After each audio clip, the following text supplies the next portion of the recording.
I'm going to middle school next year. Isn't that weird? Titan never got to see me grow up. He saw enough. He saw you become The gunshots cracked through the afternoon air like thunder, and 7-year-old Emma Carson's scream tore from her throat as her German Shepherd collapsed onto the pavement. Blood pooled beneath Titan's massive body, spreading dark and fast across the concrete. 2 police officers stood, frozen guns still raised, smoke curling from the barrels. Emma dropped to her knees, her small hands pressing desperately against the wounds. "No, no, no! Titan, please!" she sobbed. The dog's amber eyes found hers one last time before the light faded. What those officers didn't know what would haunt them forever was that they'd just killed the beloved companion of Colonel James "Ghost" Carson, the most lethal Delta Force operator America had ever created. Before we continue with Emma's devastating story, please hit that subscribe button and stay with us until the very end. I promise you, what happens next will leave you speechless. And I'm genuinely curious, where are you watching from? Drop your city or country in the comments below. I love seeing how far these stories travel and connecting with all of you. 3 hours earlier, Emma had been laughing. "Come on, Titan, race, you to the corner." The massive German Shepherd bounded beside her, his tongue lolling in what looked like a grin. His paws barely made a sound on the sidewalk despite his 100-pound frame. Years of military training had taught him to move like a shadow, silent and precise. But with Emma, he allowed himself to be clumsy, playful, normal. "You're not even trying." Emma giggled, her pink backpack bouncing as she skipped ahead. Titan barked once, a sound Emma had learned meant, "I'm always trying, little one." She'd grown up learning his language, the subtle shifts in his ears, the way his tail moved when he was happy versus when he was alert. Right now, happy. Mrs. Chen from number 42 waved from her porch. "Beautiful afternoon, Emma. Titan keeping you safe as always." "Always," Emma called back, throwing her arms around the dog's thick neck. "He's the best protector in the whole world." If only she'd known how true that was. If only she'd known what was coming. The Colorado suburb of Pine Ridge was the kind of place where people still left their doors unlocked, where kids rode bikes until the streetlights came on, where everyone knew everyone's name. It was the kind of place Colonel James Carson had specifically chosen when he'd brought Titan home from his final deployment 3 years ago. "Listen to me, baby girl," he'd said, kneeling down to 7-year-old Emma's level, the dog sitting perfectly still between them. "Daddy has to go away sometimes, for work. But Titan here, he's never going to leave you. He's been with me through 3 tours. He's saved my life more times than I can count. Now his job is to keep you safe until I come home. Can you take care of him for me?" Emma had nodded solemnly, reaching out to touch the dog's scarred muzzle. "I promise, Daddy." "Good, because he's not just a dog, Emma. He's a soldier, a warrior, and warriors look after each other. Always." That had been 6 months ago. Ghost, that's what his Delta Force team called him, though Emma only knew him as Daddy was somewhere overseas now. Somewhere he couldn't tell her about. Somewhere dangerous that made her mom's face look worried late at night when she thought Emma was asleep. But Emma wasn't worried. She had Titan. They turned onto Maple Street, and that's when Titan stopped. His entire body went rigid, his ears snapped forward. A low rumble started deep in his chest, not the playful growl he made when they wrestled over his rope toy. This was different. This was the sound Emma had only heard once before, when an aggressive dog had approached them at the park. "Titan, what's wrong?" The dog stepped in front of her, blocking her path. His lips pulled back slightly, revealing teeth that suddenly looked much sharper than Emma remembered. "Titan, you're scaring me." Then she saw what he'd already sensed. A man stood beside a white van parked half on the curb. He was bent over, fumbling with something near the back doors. His hands were shaking. His clothes were dirty, torn at the collar. When he turned and saw Emma standing there, his eyes went wide with something that looked like panic. "Hey, kid," he said, his voice rough and quick. "You seen a brown dog running around here? My buddy's dog got loose and I'm trying to catch him before he gets hit by a car." Emma started to answer. She wanted to be helpful, but Titan's growl grew louder. The dog pressed against her legs, forcing her to take a step back. The man's face twitched. "That your dog, big one. Real big. Maybe you should keep him on a leash, huh?" He doesn't need a leash, Emma said, surprised by how small her voice sounded. He stays with me. Yeah, well. The man took a step forward. Maybe I should just... Titan exploded into motion. The bark that erupted from him was like nothing Emma had ever heard. It wasn't loud, it was thunderous, primal. The sound carried 3 years of combat training, 3 tours of war, hundreds of hours of learning to identify threats before they struck.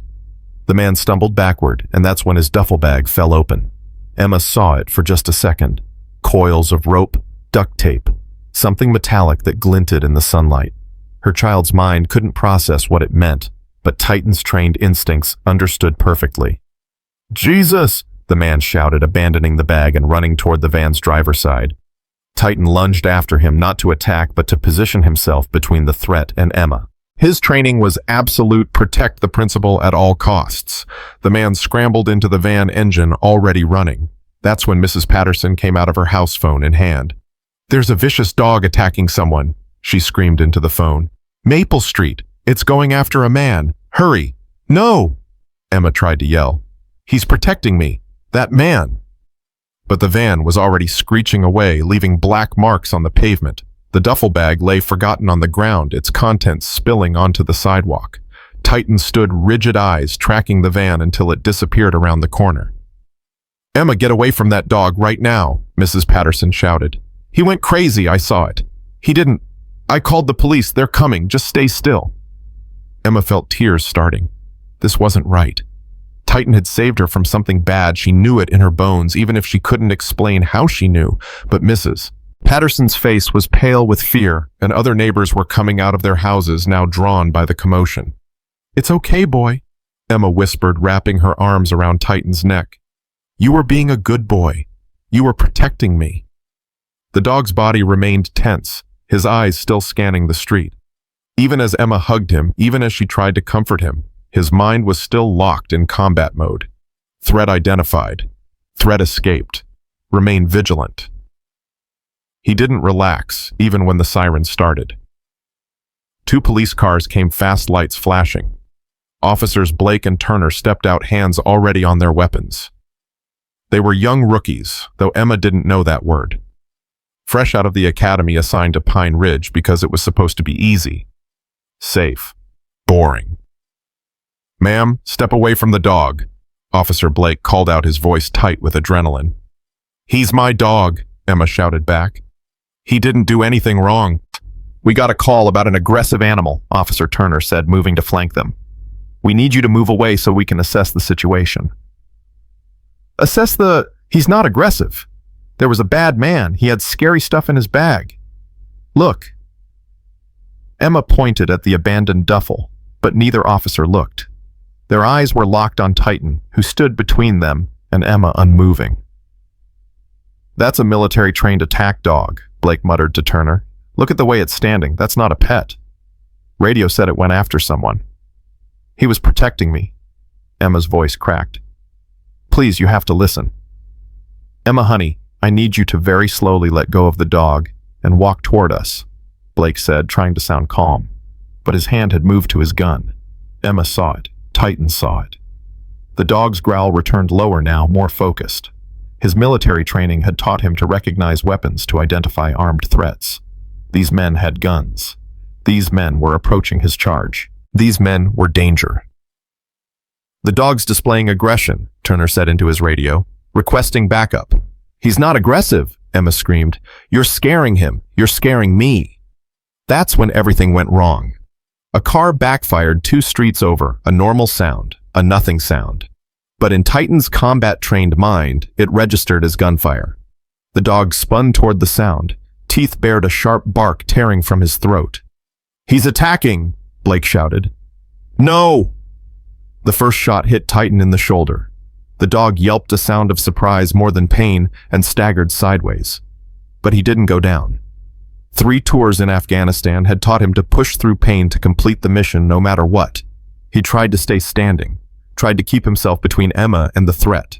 His legs wobbled, but he locked his joints, refusing to fall. He's still coming, Turner yelled and fired again. This shot hit Titan in the chest. Emma's scream could be heard 3 blocks away. The dog collapsed his massive body, hitting the pavement with a sound that would haunt Emma's nightmares for months. Blood spread beneath him, dark and wet, pooling in the cracks of the concrete. Titan! Titan! Emma threw herself down beside him, her small hands pressing against the wounds, trying to stop the bleeding like she'd seen in movies. But there was so much blood. Too much blood. "Oh my God," Blake whispered, lowering his gun. His hands were shaking. "Oh my God. What did we—" "You killed him," Emma sobbed. "You killed him. He was protecting me." Titan's amber eyes found Emma's face. His tail twitched once, twice, trying to wag, trying to comfort her even as his life bled away onto the street. His training had taught him to never abandon his post, to never stop protecting, not until his heart stopped beating. "Please wake up." Emma begged, her tears falling onto his fur. "Please, Titan, please." The dog's chest rose once more, a shuddering breath, then stillness. "Somebody call animal control," Turner said weakly. And child services. The kid, "I want my daddy." Emma shrieked, her voice raw. "I want my daddy, daddy." But her daddy was 7,000 miles away, standing in a combat operations center in Eastern Europe, completely unaware that his world was about to shatter. The crowd had gathered now. Dozens of neighbors' phones out recording everything. Mrs. Chen was crying. Mr. Rodriguez was shouting at the officers. Someone had found the abandoned duffel bag and was going through its contents, their face growing paler with each item they pulled out. "Oh, Jesus," the man said. "There's zip ties in here, and chloroform, and—" He looked up at the officers, his voice shaking. This wasn't a dog attack. This was an attempted abduction. Blake and Turner stood frozen, the weight of their mistake crashing down on them like a physical force. They'd shot a hero. They'd killed the very dog that had just saved a little girl's life. "We didn't know," Blake whispered. "How were we supposed to know?" Emma didn't hear them. She was collapsed over Titan's body, her small frame shaking with sobs, her pink shirt now stained dark with his blood. She pressed her face into his fur, breathing in his familiar scent, gun oil and pine needles and the special treats she'd fed him that morning. "You were such a good boy," she whispered. "The best boy. Daddy's going to be so sad. I was supposed to take care of you. I promised I'd take care of you." Mrs. Chen pushed through the crowd and knelt beside Emma, wrapping the sobbing child in her arms. "Come on, sweetheart. Come away now. I can't leave him. He'll be scared. Baby, he's not." Mrs. Chen's voice broke. "He's not scared anymore. He's at peace." "No," Emma wailed. "No, no, no." A news van pulled up, then another. Within 20 minutes, the quiet street was chaos reporters' cameras, more police cars. The police chief arrived, took one look at the scene, and his face went gray. "Who authorized use of deadly force on a family pet?" he demanded. "Chief, we received a call about an aggressive—" "I don't want to hear it." He looked at Emma, still draped over the dog's body, and something in his expression cracked. "Get these cameras out of here. Get this child somewhere safe. And somebody tell me where her parents are." "Father's overseas military," someone said. "Mother's been notified. She's on her way." But the cameras didn't leave. And by the time Emma's mother arrived, her face streaked with tears, the video was already online. A little girl crying over her dead dog while two cops stood with smoking guns. The video went viral in 3 hours. 10 million views by midnight. 50 million by morning. The hashtag #JusticeForTitan was trending worldwide before the sun came up. And somewhere in Eastern Europe, Colonel James "Ghost" Carson's phone began to ring. Chatting. He was in the middle of a mission briefing when his phone buzzed. Ghost ignored it. Protocol was clear, no personal devices during ops planning, but it buzzed again. And again. His commanding officer, Colonel Hayes, glanced at him. "You need to take that, Carson." "No, sir. The phone rang. Not a text. A call. From his wife. Sarah never called during deployments. Never. They had strict communication windows, scheduled times. An unscheduled call meant emergency. "Permission to step out, sir." Hayes saw something in Ghost's face and nodded. "Go." Ghost answered before he reached the hallway. "Sarah, what's wrong? Is Emma—" His wife's sobs cut through the line like shrapnel. James, oh God, James. His blood went cold. Years of combat training couldn't prepare him for the terror that flooded his veins in that moment. What happened? Is Emma hurt? Tell me right now. She's not hurt. She's not physically, she's fine, but James... Sarah's voice broke completely. They killed Titan. The world tilted sideways. Say that again. The police. They shot him. Emma was walking home and there was a man, a bad man, and Titan protected her, but the police came and they thought they didn't know James. They killed him right in front of her. Ghost's free hand gripped the wall so hard the plaster cracked beneath his fingers. Where is Emma now? Home. With me. But James, she won't speak. She hasn't said a word since it happened. She just sits in her room staring. They gave me his collar and she won't let it go. Put her on the phone. She won't. Put her on the fucking phone, Sarah. There was rustling footsteps, then silence.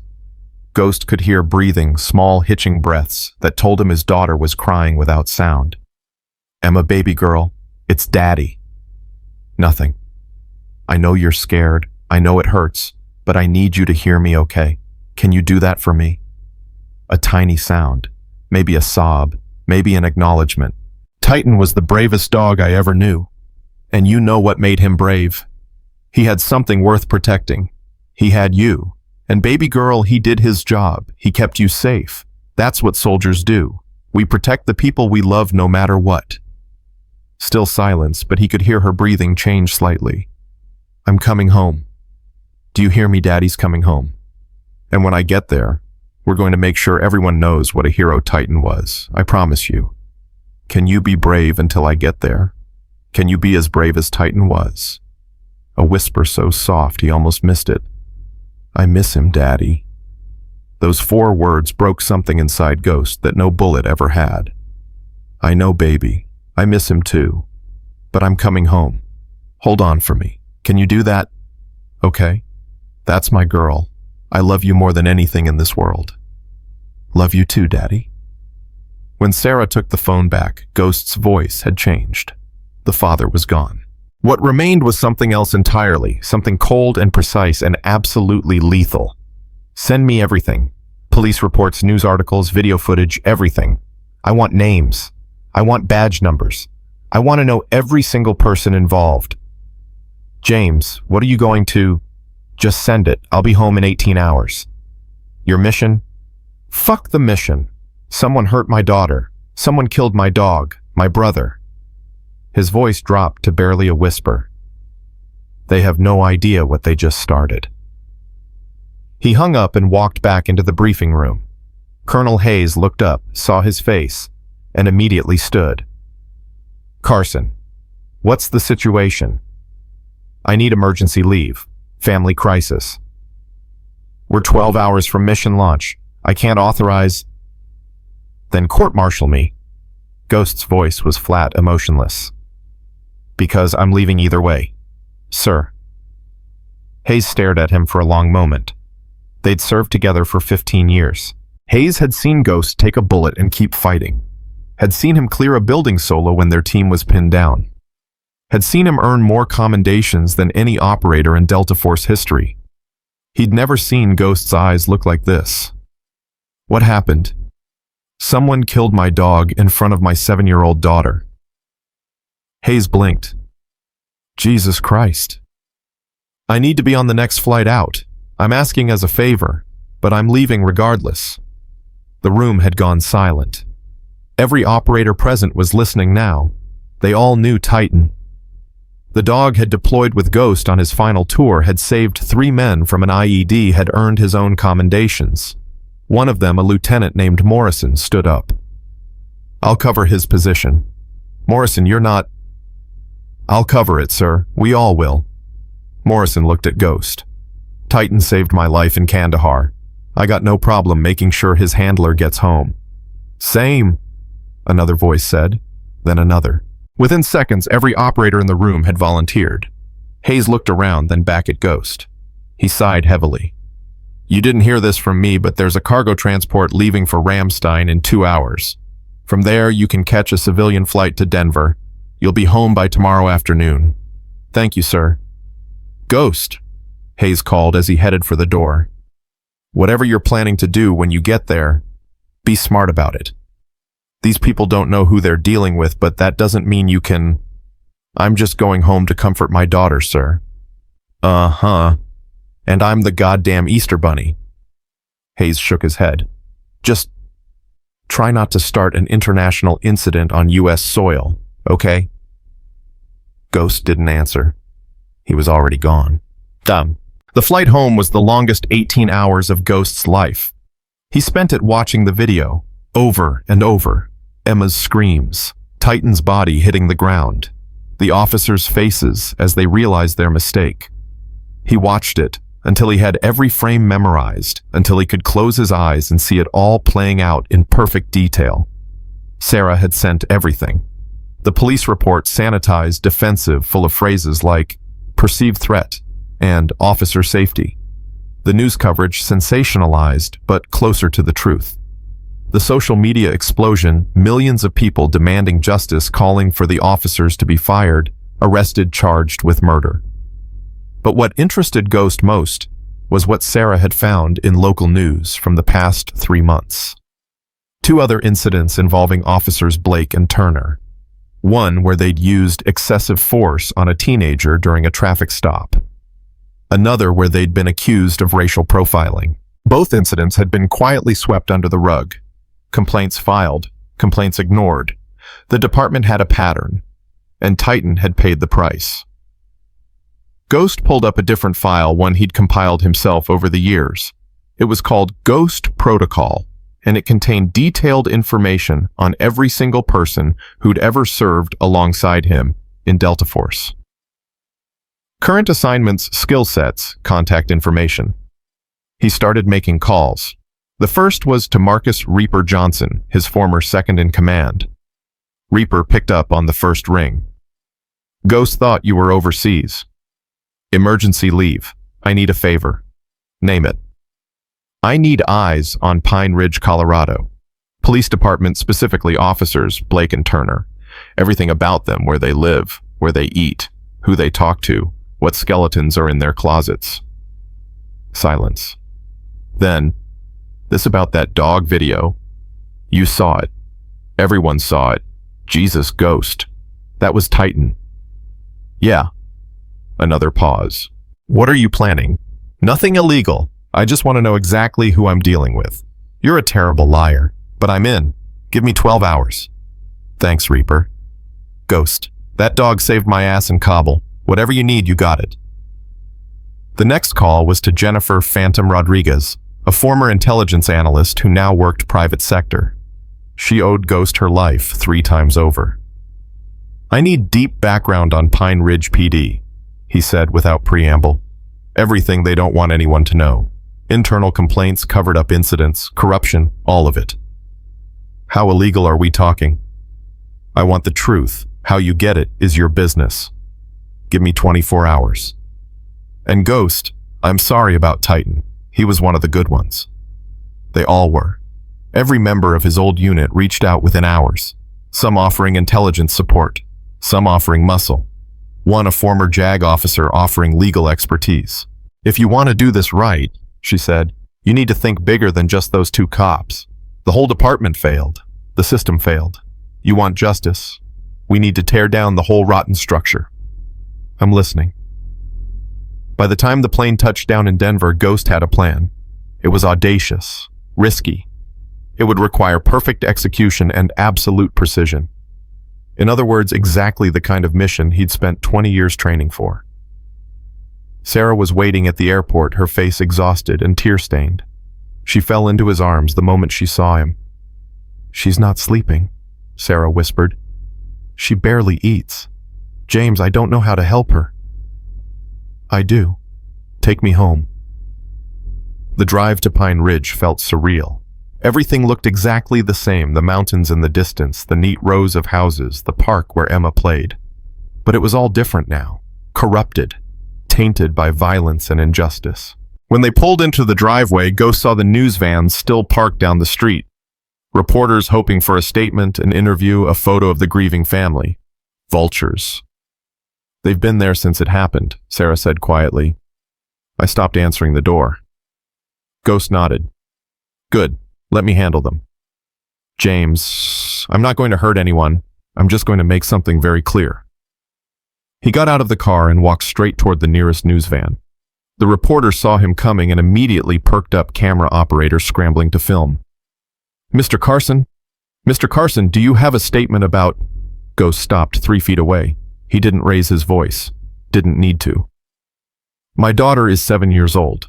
She just watched her best friend die. If I see any of you on the street near this house, or anywhere near my family, I will consider it a threat, and I respond to threats very definitively. Are we clear? The reporter paled. Something in Ghost's eyes, something cold and absolute, made it very clear this wasn't a bluff. We have a right to. You have the right to be somewhere else. Immediately. The news vans were gone within 5 minutes. Ghost walked into his house for the first time in 6 months. Emma's artwork still covered the refrigerator. Titan's food bowls still sat in the corner of the kitchen. His leash hung by the door. She's in her room, Sarah said. She hasn't come out since this morning. Ghost climbed the stairs slowly, each step heavier than the last. Emma's door was covered in crayon drawings of dogs and flowers and stick figure families. He knocked softly. Emma, baby girl, it's Daddy. Can I come in? No answer. He opened the door carefully. Emma sat on her bed knees, drawn up, Titan's collar clutched in both hands. She looked up when he entered, and the devastation in her eyes nearly dropped Ghost to his knees. Hi, baby girl. Emma's face crumpled. Daddy. He crossed the room in 2 strides and pulled her into his arms. She clung to him, sobbing into his shoulder, and Ghost held her tight, rocking her gently like he had when she was a baby. I've got you. Daddy's got you. Let it out. They killed him. Emma gasped between sobs. He was protecting me and they killed him. I tried to tell them, but they wouldn't listen. I know, baby. It wasn't your fault. I promised I'd take care of him. You said to take care of him, and I didn't. Emma, look at me. Ghost pulled back gently, cupping her face in his hands. Titan's job was to protect you. That's what he did. That's what soldiers do. We protect the people we love even when it costs us everything. He died doing exactly what he was born to do. Do you understand? Emma nodded, tears streaming down her face. And you know what else? He'd do it again. In a heartbeat. Because that's what love is. That's what loyalty means. Ghost wiped her tears with his thumbs. But I need you to be strong now. Can you do that for me? I don't know how. Yes, you do. You're a soldier's daughter. Brave blood runs in your veins. And I'm going to teach you something Titan already knew. Sometimes being strong means letting the pain make you better, not bitter. Sometimes it means fighting for what's right even when you're scared. Are you going to fight? Ghost looked into his daughter's eyes. 7 years old. Too young to understand the full scope of what he was planning, but old enough to understand justice. Yes. I'm going to make sure Titan's sacrifice meant something. I'm going to make sure this never happens to another family, but I need your help. What can I do? I need you to tell me everything that happened, every detail, no matter how small. Can you do that? Emma nodded, clutching Titan's collar tighter, and slowly, haltingly, she told him everything. The man with the van, the duffel bag, the way Titan had positioned himself, the officer's arrival, the sound of the gunshots. Ghost listened without interrupting, committing every word to memory, and with each detail, his resolve hardened. They'd killed more than a dog. They'd killed a war hero, a brother in arms, a member of his family, and Ghost was going to make damn sure the world knew it. That night, Ghost sat in his home office with the door locked. The room was sparse: a desk, a chair, a laptop, and a secure phone line that connected to channels most civilians didn't know existed. He pulled up the files Reaper had already started sending. Officer Michael Blake, 26 years old. Academy graduate, bottom third of his class. 2 complaints for excessive force in his first 18 months on the job. Both complaints dismissed after internal review. Officer David Turner, 28. Former military army, not special forces. Dishonorably discharged after an incident in Germany involving a bar fight and a superior officer's broken jaw. Joined Pine Ridge PD 6 months after his discharge. Ghost's jaw tightened.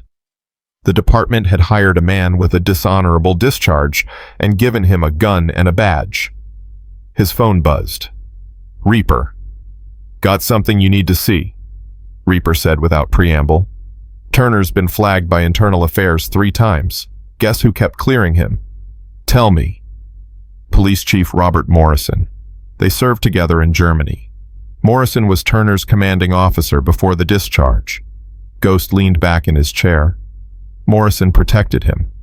More than that, Morrison specifically requested Turner for Pine Ridge when he became chief. Pulled strings to get him through the hiring process despite the discharge. What else? Blake's father is a city councilman, Thomas Blake. He's been blocking police reform measures for 2 years, says the department doesn't need outside interference. Every time someone tries to implement new training protocols or oversight committees, Blake Sr. kills it in committee. The pieces were clicking together. A corrupt system protecting its own. Send me everything. And Reaper, I need you here. Already booked a flight. Land tomorrow morning. Ghost hung up and pulled up another file the background check Phantom had compiled on the Pine Ridge Police Department. What he found made his blood boil. In the past 5 years, Pine Ridge PD had received 47 formal complaints, excessive force false arrests, evidence tampering racial profiling. 47 complaints, 0 officers disciplined, 0 terminations, 0 consequences. The department was rotten from the top down. A soft knock on the door pulled him from the files. Sarah's voice came through worried. James, you've been in there for 4 hours. He opened the door. His wife looked exhausted, dark circles under her eyes. How's Emma? Finally asleep. I gave her chamomile tea and sat with her until she went down. Sarah looked at the papers spread across his desk. What are you doing? Research. That's not research. That's reconnaissance. She stepped closer, lowering her voice. James, I know that look. I've seen it before every deployment. What are you planning? Ghost closed the laptop screen. I'm going to make sure this never happens again. By doing what exactly? By exposing every corrupt practice in that department. By making sure those officers face real consequences. By ensuring Titan's death means something. That's not what I'm worried about. Sarah crossed her arms. I'm worried you're going to do something that puts you in jail, or worse. I'm not going to kill anyone, Sarah. That's not what I said. He met her eyes. They killed our dog in front of our daughter. They traumatized her, and they're going to get away with it unless someone stops them. So let the system work. The system. Ghost's voice hardened. The system protected these officers for years. The system ignored complaints, covered up misconduct, and gave dangerous men guns and authority. The system doesn't work. It's designed not to work. Sarah was quiet for a long moment. What do you need from me? Keep Emma safe. Keep her away from the news, away from social media. I don't want her seeing any of this until it's over. And when will it be over? Soon. She didn't ask anything else. 20 years of marriage to a Delta Force operator had taught her when to push and when to trust. She kissed his cheek and left him to his planning. Ghost worked through the night. By dawn, he had compiled a dossier that would make any intelligence agency proud. Financial records showing Chief Morrison had taken consulting fees from a local security company owned by Councilman Blake. Internal emails revealing officers had been instructed to downplay complaints. Body cam footage that had mysteriously disappeared from evidence lockers. And the man from the van, the one who'd tried to take Emma. Ghost had found him too. His name was Kenneth Horvath, 43, with warrants in 3 states for attempted kidnapping assault and possession of child pornography. He'd been operating in Pine Ridge for at least 2 weeks before the incident with Emma, which meant the police department either hadn't noticed or hadn't cared that a predator was hunting in their jurisdiction. Ghost made another call this time to an old friend at the FBI. Agent Martinez, it's Ghost. Jesus, Carson, I heard about your dog. I'm so sorry, man. I need a favor, Martinez, off the books. A pause. How far off the books? I'm going to send you files on a police department that's been covering up misconduct for years. I need you to open an investigation. Ghost, you know I can't just... There's a child predator involved, Kenneth Horvath. He tried to abduct my daughter. The department never even put out a bolo on him. He's still out there. The tone changed immediately. Send me what you have. I'll make some calls. This can't blow back on you. I'll handle it. But Ghost, be careful. If you're right about the corruption, these people will do anything to protect themselves. I'm counting on it. Ghost sent the files through an encrypted channel, then sat back and waited. The FBI would move slowly. Investigations took time, warrants needed to be approved, evidence had to be verified. But Ghost didn't have time. He had something else in mind. At 7 in the morning, Reaper knocked on his door. The man was exactly as Ghost remembered, 6'3", 240 pounds of muscle, with a scar running from his left eye to his jaw. He pulled Ghost into a bear hug. Brother, it's been too long. Thanks for coming. You kidding Titan saved my life. This is the least I can do. Reaper stepped inside, his eyes immediately scanning the house with practiced efficiency. Old habits. What's the Ghost led him to the office and spread out the files. We're going to do what Delta Force does best. We're going to infiltrate, gather intelligence, and expose the enemy. What's the target? Pine Ridge Police Department, specifically these officers. Ghost pointed to Blake and Turner's photos. But the real target is Chief Morrison and the system that protects them. Reaper studied the files, his expression darkening. This is domestic. If we get caught, we won't get caught. And technically, we're not doing anything illegal. We're just making sure certain information becomes public. Uh-huh. And how exactly are we doing that? Ghost smiled grimly. You remember how we ran PSYOPs in Kandahar? Oh, this is going to be fun. Over the next 3 days, Ghost and Reaper executed a plan that would have made their commanding officers proud or court-martialed them depending on perspective. They started with surveillance. Reaper positioned himself outside the Pine Ridge Police Department, documenting every officer who came and went. Ghost, meanwhile, started attending city council meetings, sitting quietly in the back, recording everything. On the second day, Blake and Turner showed up at work. They'd been placed on administrative leave, standard procedure after a shooting, but Chief Morrison had allowed them to return for desk duty. The optics were terrible. The public was demanding justice, and the officers who'd killed a beloved dog were back at work, smiling, drinking coffee in the break room like nothing had happened. Reaper sent Ghost photos. You seeing this? Yeah. Send those to every news outlet in Colorado, anonymously. Within hours, the story exploded again. Officers who killed Titan back at work, no charges filed. The hashtag Justice for Titan started trending again, this time with renewed fury. The police department's phone lines jammed with complaints. Protesters gathered outside headquarters, and Chief Morrison was forced to hold a press conference. Ghost watched it live, Emma sitting beside him. His daughter had insisted on seeing it, and Sarah had reluctantly agreed. The officers involved in the incident involving the animal followed proper protocol, Morrison said stiffly. They perceived a threat and responded appropriately. While we understand the public's emotional response, we cannot allow that emotion to override sound policing practices. Emma's hands clenched into fists. He called Titan an animal, like he was just nothing. He's trying to make people forget Titan was a hero, Ghost said quietly. That's what people like him do. They use words to minimize, to dismiss, to erase. But we're not going to let them. What are we going to do? Ghost looked at his daughter. We're going to tell Titan's real story, and we're going to make sure everyone hears it. That evening, Ghost sat down with Emma and Sarah and recorded a video. Not a professional production, just a father and daughter sitting in their living room talking about the dog they loved. Emma held Titan's collar in her lap. Her voice was small but steady. His name was Titan. He wasn't just a dog. He was a soldier. He saved people. He saved my daddy's friends in the war. And he saved me from a bad man who wanted to hurt me. Tears streamed down her face, but she kept going. The police killed him because they were scared. But Titan wasn't scary. He was brave, and I miss him every day. Ghost put his arm around her. Titan served 3 tours in Afghanistan. He detected IEDs, protected convoys, saved lives.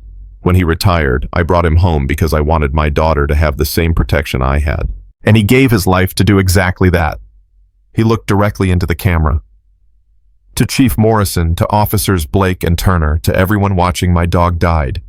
Protecting my child from a predator. Not attacking, protecting. And instead of investigating the real threat, your department killed the hero. That's not proper protocol. That's a failure. And I'm going to make sure everyone knows it. They posted the video to Emma's mother's social media account. Within an hour, it had 10,000 views. By midnight, 2 million. By morning, 20 million. The video showed what the news coverage hadn't. A real family, real grief, real injustice. Emma's tears. Ghost's controlled fury, the collar clutched in a little girl's hands. It was impossible to watch without feeling something. The backlash against the police department intensified. Celebrities started sharing the video. Politicians called for investigations. The governor's office issued a statement saying they were monitoring the situation closely. But Ghost wasn't done. On day 4, Phantom called with the intelligence he'd been waiting for. "Got something big," she said. "Morrison's been embezzling from the department's K9 unit fund, over $100,000 in the past 3 years. The money was supposed to go toward training and equipment. Instead, it went into his personal accounts." "Can you prove it?" "I've got bank records, transfer receipts, everything. But Ghost, this is serious fraud. If you release this information, you need to be prepared for the fallout. Send it to Agent Martinez at the FBI and leak it to the press. I want everyone to know what kind of man is running that department." On it, the story broke the next morning. Pine Ridge Police Chief under investigation for embezzlement. The report detailed how Morrison had stolen funds meant to protect police dogs, the same dogs like Titan, who risked their lives in service. The irony wasn't lost on anyone. Morrison held another press conference, this time visibly sweating. "These allegations are completely unfounded. This is a witch hunt by anti-police activists who..." A reporter cut him off. "Chief Morrison, did you or did you not divert funds from the K9 unit? I'm not going to dignify that with a response. Is it true you served with Officer Turner in Germany, that you specifically hired him despite his dishonorable discharge?" Morrison's face went red. "This press conference is over." He stormed off, leaving the reporters shouting questions at his back. Ghost watched with grim satisfaction. The walls were closing in. That afternoon, his phone rang. Unknown number. "Mr. Carson, this is Councilman Thomas Blake. I think we need to talk." Ghost's tone was ice. "I have nothing to say to you.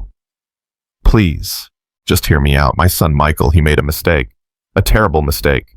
But he's not a bad person. He's just young, inexperienced. He panicked. Your son killed my dog. I know. And I'm sorry, truly. But dragging this out in the media, destroying the entire police department, it's not going to bring your dog back. You're right, it won't. But it might save someone else's dog, someone else's child.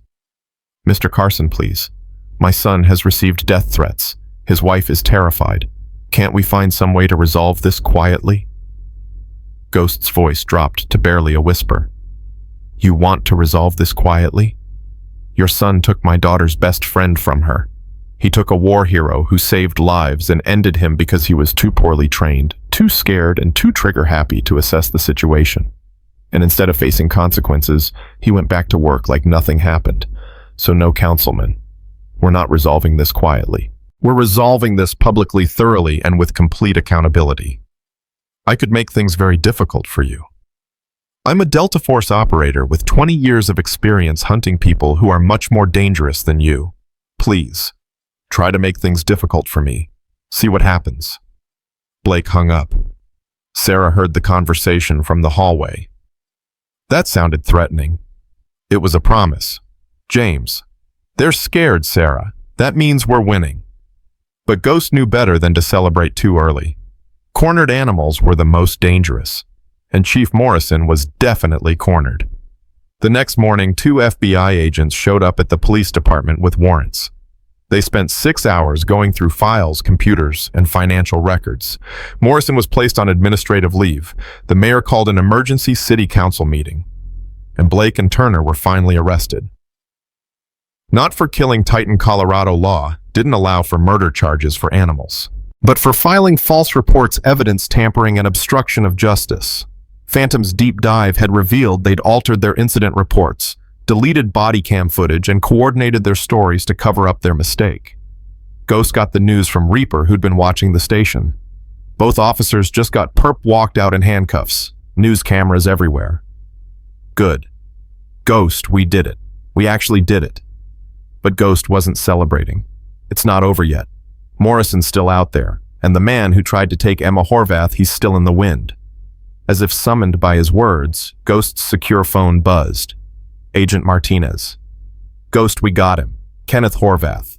Found him hiding in a motel 30 miles outside Denver. He had photos of Emma.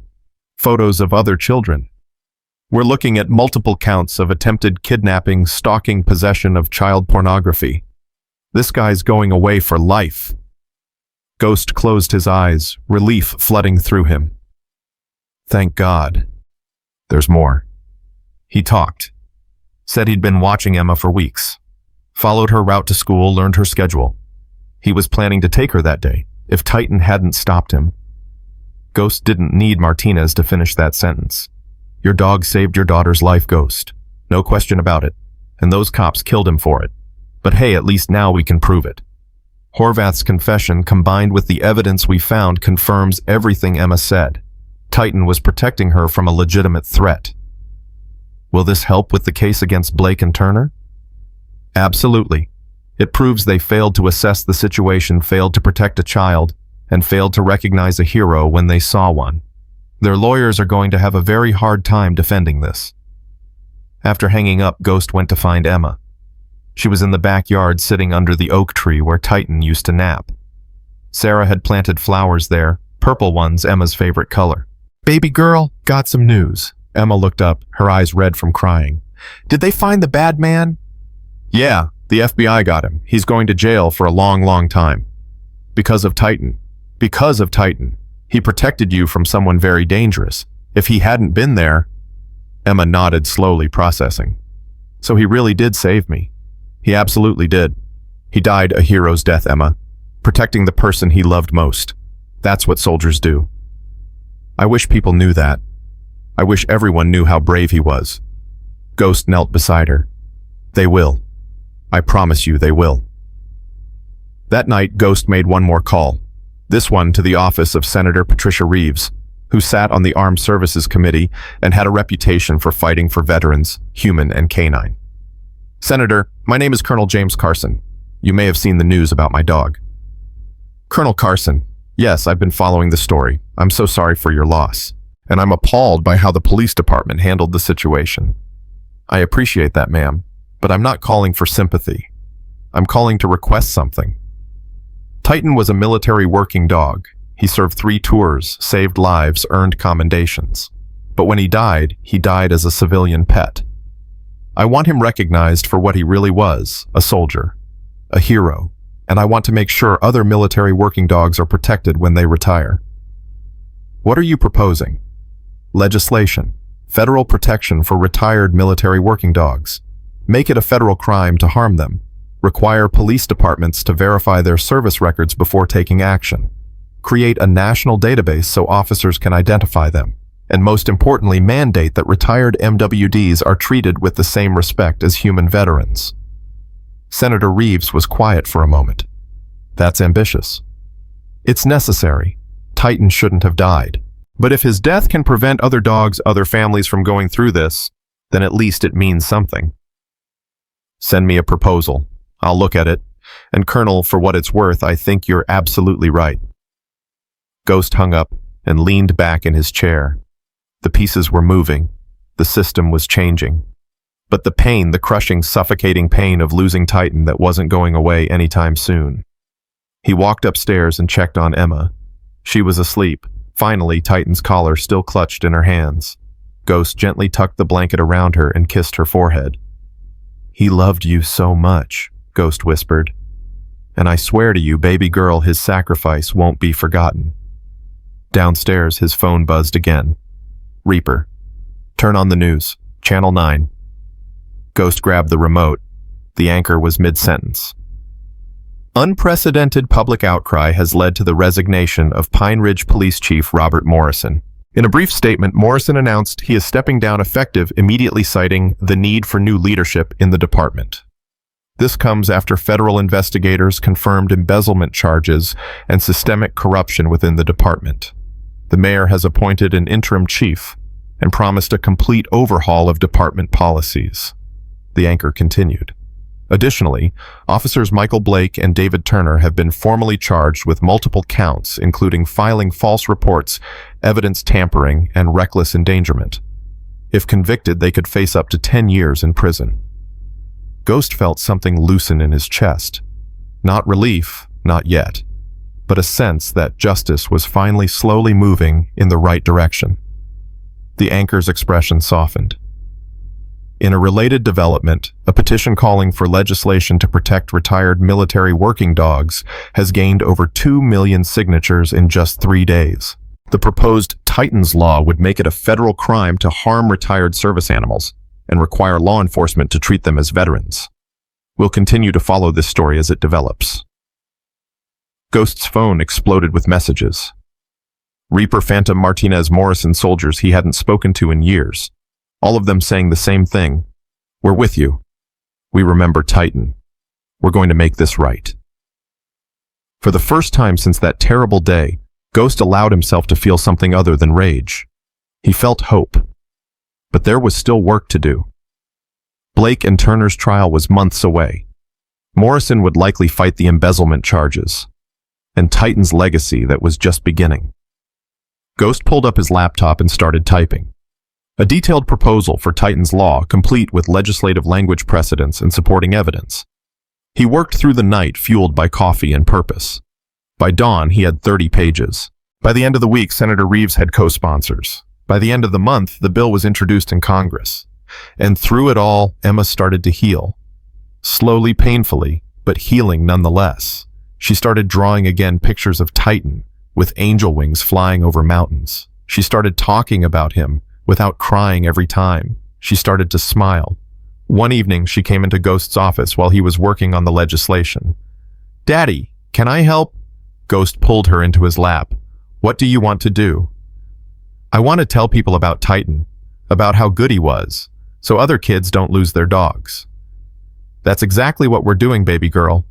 We're making sure Titan's story changes the world." Emma looked at the computer screen, at the legal language and congressional procedures. "Will it work?" Ghost thought about the question, about the corruption he'd exposed, the officers he'd brought down, the system he was trying to change, about how hard it was to make real change, how many obstacles stood in the way, how easy it would be to fail. But he looked at his daughter's hopeful face and said, "Yes, it'll work, because we're not going to give up. We're going to fight for this just like Titan fought for you. And we're going to win." Emma hugged him tight. "Titan would be proud of you." Ghost's throat tightened. "I hope so, baby girl. I really hope so." Outside, the sun was setting. The oak tree cast long shadows across the yard. And somewhere in that fading light, Ghost could almost feel a presence, loyal, protective, eternal. Titan was gone. But his spirit, his sacrifice, his love, that would live on forever. 2 weeks later, Ghost received a package with no return address. Inside was a burner phone and a handwritten note. "You wanted the truth. Turn it on at midnight. Come alone." No signature. He showed it to Reaper, who immediately ran the phone through a scanner. Clean. No tracking devices, no malware. Whoever sent this knows what they're doing. Could be a trap. Could be. Or could be someone on the inside wanting to help. Reaper looked at Ghost. "What do you want to do?" "I want to know who's reaching out. And why." At midnight, Ghost powered on the phone. It rang immediately. "Colonel Carson." The voice was distorted, electronically altered. Male, probably. "I'm a detective with Pine Ridge PD. I can't give you my name because I have a family to protect. But I've been watching what you've done. Morrison Blake Turner, you've taken down the visible rot, but you haven't found the root. Ghost's grip tightened on the phone. Keep talking. There's a network. Morrison wasn't working alone. There are 5 other departments in Colorado operating the same way: embezzlement, evidence, tampering, protection rackets. They cover for each other, share intelligence on complaints, coordinate their defense strategies. Pine Ridge was just one piece. How do you know this?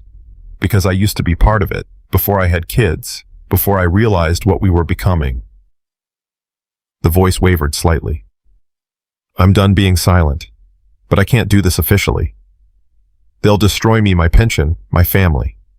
So I'm giving you what you need to finish this. Check your email in 5 minutes. Everything's there. Names, dates, financial records, communications. Enough to burn down the whole network. Why now? Why me? Because you're the only one crazy enough to take them all on. And because that dog of yours, Titan, my daughter, saw the video. She's 7, same age as Emma. She cried for 2 days, said it wasn't fair. And she's right. Nothing about this is fair. So I'm making it right the only way I can. The line went dead. Ghost checked his secure email 5 minutes later. The files were there, hundreds of pages of documents, audio recordings, video evidence. It was a complete map of corruption spanning 5 police departments, 24 officers, and going back 7 years. Jesus Christ, Reaper breathed, looking over his shoulder. This is massive. Ghost was already on the phone with Agent Martinez. I'm sending you something. You're going to want to wake up your entire field office. The FBI moved fast. Within 48 hours, coordinated raids hit all 5 departments simultaneously. Officers were arrested at their homes, in their squad cars, at their desks. The media coverage was relentless. Massive corruption scandal exposed, and FBI dismantles police protection ring. But Ghost wasn't watching the news. He was in his garage teaching Emma basic self-defense. Okay, what do you do if someone grabs your wrist? Emma twisted just like he'd shown her, breaking free of his gentle grip. Like that. Perfect. Again. They'd been doing this every evening since Titan died. Ghost couldn't give his daughter back. Her dog couldn't erase her trauma. But he could teach her to protect herself, to be strong, to never be helpless again. Daddy, when can I get another dog? Ghost paused. They'd avoided this conversation, both of them, too raw. Do you want another dog? Not to replace Titan. Nobody could replace him. But... Emma's voice got small. I miss having someone to talk to. Mom's at work and you're always on the phone with the FBI people, and I feel alone. Ghost pulled her into a hug. You're not alone, baby girl. Never. I know, but it feels that way sometimes. Tell you what, let's go to the shelter this weekend. Just to look. No promises. But we can see if anyone needs a home. Emma's face brightened for the first time in weeks. Really? Really? Titan would want you to be happy. He'd want you to give another dog the kind of love you gave him. That Saturday, they drove to the Colorado Springs Animal Shelter. Sarah came too, though Ghost could see the worry in her eyes. Too soon, her expression said. But Emma needed this. The shelter was loud and chaotic, dogs barking, cats meowing, the smell of disinfectant and fur. Emma walked slowly past the kennels, studying each dog carefully. That one's cute, Sarah said, pointing to a golden retriever mix. Emma shook her head. He's nice, but he's not. Not what? Not the one. They were almost at the end of the row when Emma stopped. In the last kennel sat a German Shepherd puppy, maybe 4 months old. He was smaller than the others, with oversized ears and paws that suggested he'd grow into them eventually. A sign on the kennel read, Echo, found abandoned, shy but sweet. Emma knelt down. Hi, Echo. The puppy's ears perked up. He approached cautiously, tail tucked. It's okay, Emma whispered. I'm not going to hurt you. I lost my dog too. We can be sad together. Echo sniffed her fingers through the bars, then licked them. Emma laughed, the first real laugh Ghost had heard from her since that terrible day. Can we meet him, please? The shelter worker brought Echo to a visitation room. The puppy was nervous at first, pressing himself against the wall, but Emma sat on the floor, patient and gentle, and slowly Echo crept closer. Titan used to be scared sometimes, Emma said softly. When Daddy first brought him home, he'd have nightmares about the war, but we helped him feel safe. And he helped me feel safe. Maybe we can help each other. Echo climbed into her lap. Ghost watched his daughter wrap her arms around the trembling puppy and felt something break open in his chest. This wasn't replacing Titan. Nothing could. But it was healing. It was moving forward while still honoring the past. We'll take him, Ghost said. Sarah squeezed his hand. You sure? Yeah, I'm sure. They brought Echo home that afternoon. The puppy was overwhelmed at first, exploring every corner of the house with his nose. When he found Titan's old bed by the fireplace, he circled it 3 times before curling up inside. Emma sat beside him, stroking his fur. Titan would like you. He'd want someone to use his bed. Ghost took photos. Emma smiling, Echo sleeping peacefully, the beginning of something new. He sent one to Reaper with the caption, "Moving forward." Reaper's response came immediately. Good. You both deserve peace. But speaking of moving forward, trial starts in 3 weeks. You ready? Ghost looked at his daughter, at the sleeping puppy, at his wife, watching from the doorway with tears in her eyes. Was he ready to relive that day in court, to watch his daughter testify, to face Blake and Turner across a courtroom? No, he'd never be ready, but he'd do it anyway. Yeah, he typed back. I'm ready. The next morning, Ghost received a call from the district attorney's office. Colonel Carson, this is DA Jennifer Walsh. I wanted to brief you on the trial proceedings. I'm listening. We have a strong case. Between Emma's testimony, the evidence from Horvath's arrest, the body cam footage we recovered, and expert witnesses on K9 behavior, we should secure convictions. But I need to prepare you. The defense is going to attack Titan's record. Ghost's jaw tightened. Explain. They're going to argue that Titan was a dangerous animal with a history of aggression due to his military training. They'll bring in their own experts to testify that military working dogs can't transition to civilian life safely. They're going to paint him as a ticking time bomb. That's bullshit. I know, but it's their strategy. They can't defend their client's actions, so they're going to attack the victim. I need you to stay calm when they do. Can you do that? Ghost thought about it. Thought about sitting in a courtroom while lawyers slandered Titan's memory, called him dangerous, implied that he deserved what happened. I'll do what needs to be done. Good. Because Emma's going to need you strong. Testifying is hard enough without watching her father lose control. After hanging up, Ghost went outside. The oak tree's leaves were turning gold, autumn settling in. He stood where Titan was buried and spoke to the empty air. They're going to say terrible things about you, buddy. Things I know aren't true. But I can't stop them. All I can do is make sure the jury hears the real story. Emma's going to tell them how brave you were, how you saved her, and I'm going to make damn sure they listen. The wind rustled the leaves, sounding almost like a response. Ghost spent the next 2 weeks preparing. He contacted everyone who'd served with Titan handlers, trainers, fellow soldiers. He collected commendations, mission reports, medical records. He built an unassailable case that Titan was not just safe, but heroic. He also prepared Emma. She was terrified of testifying. What if I mess up? What if I say the wrong thing and those men don't go to jail? You can't mess up, baby girl. You're just telling the truth. That's all anyone can ask.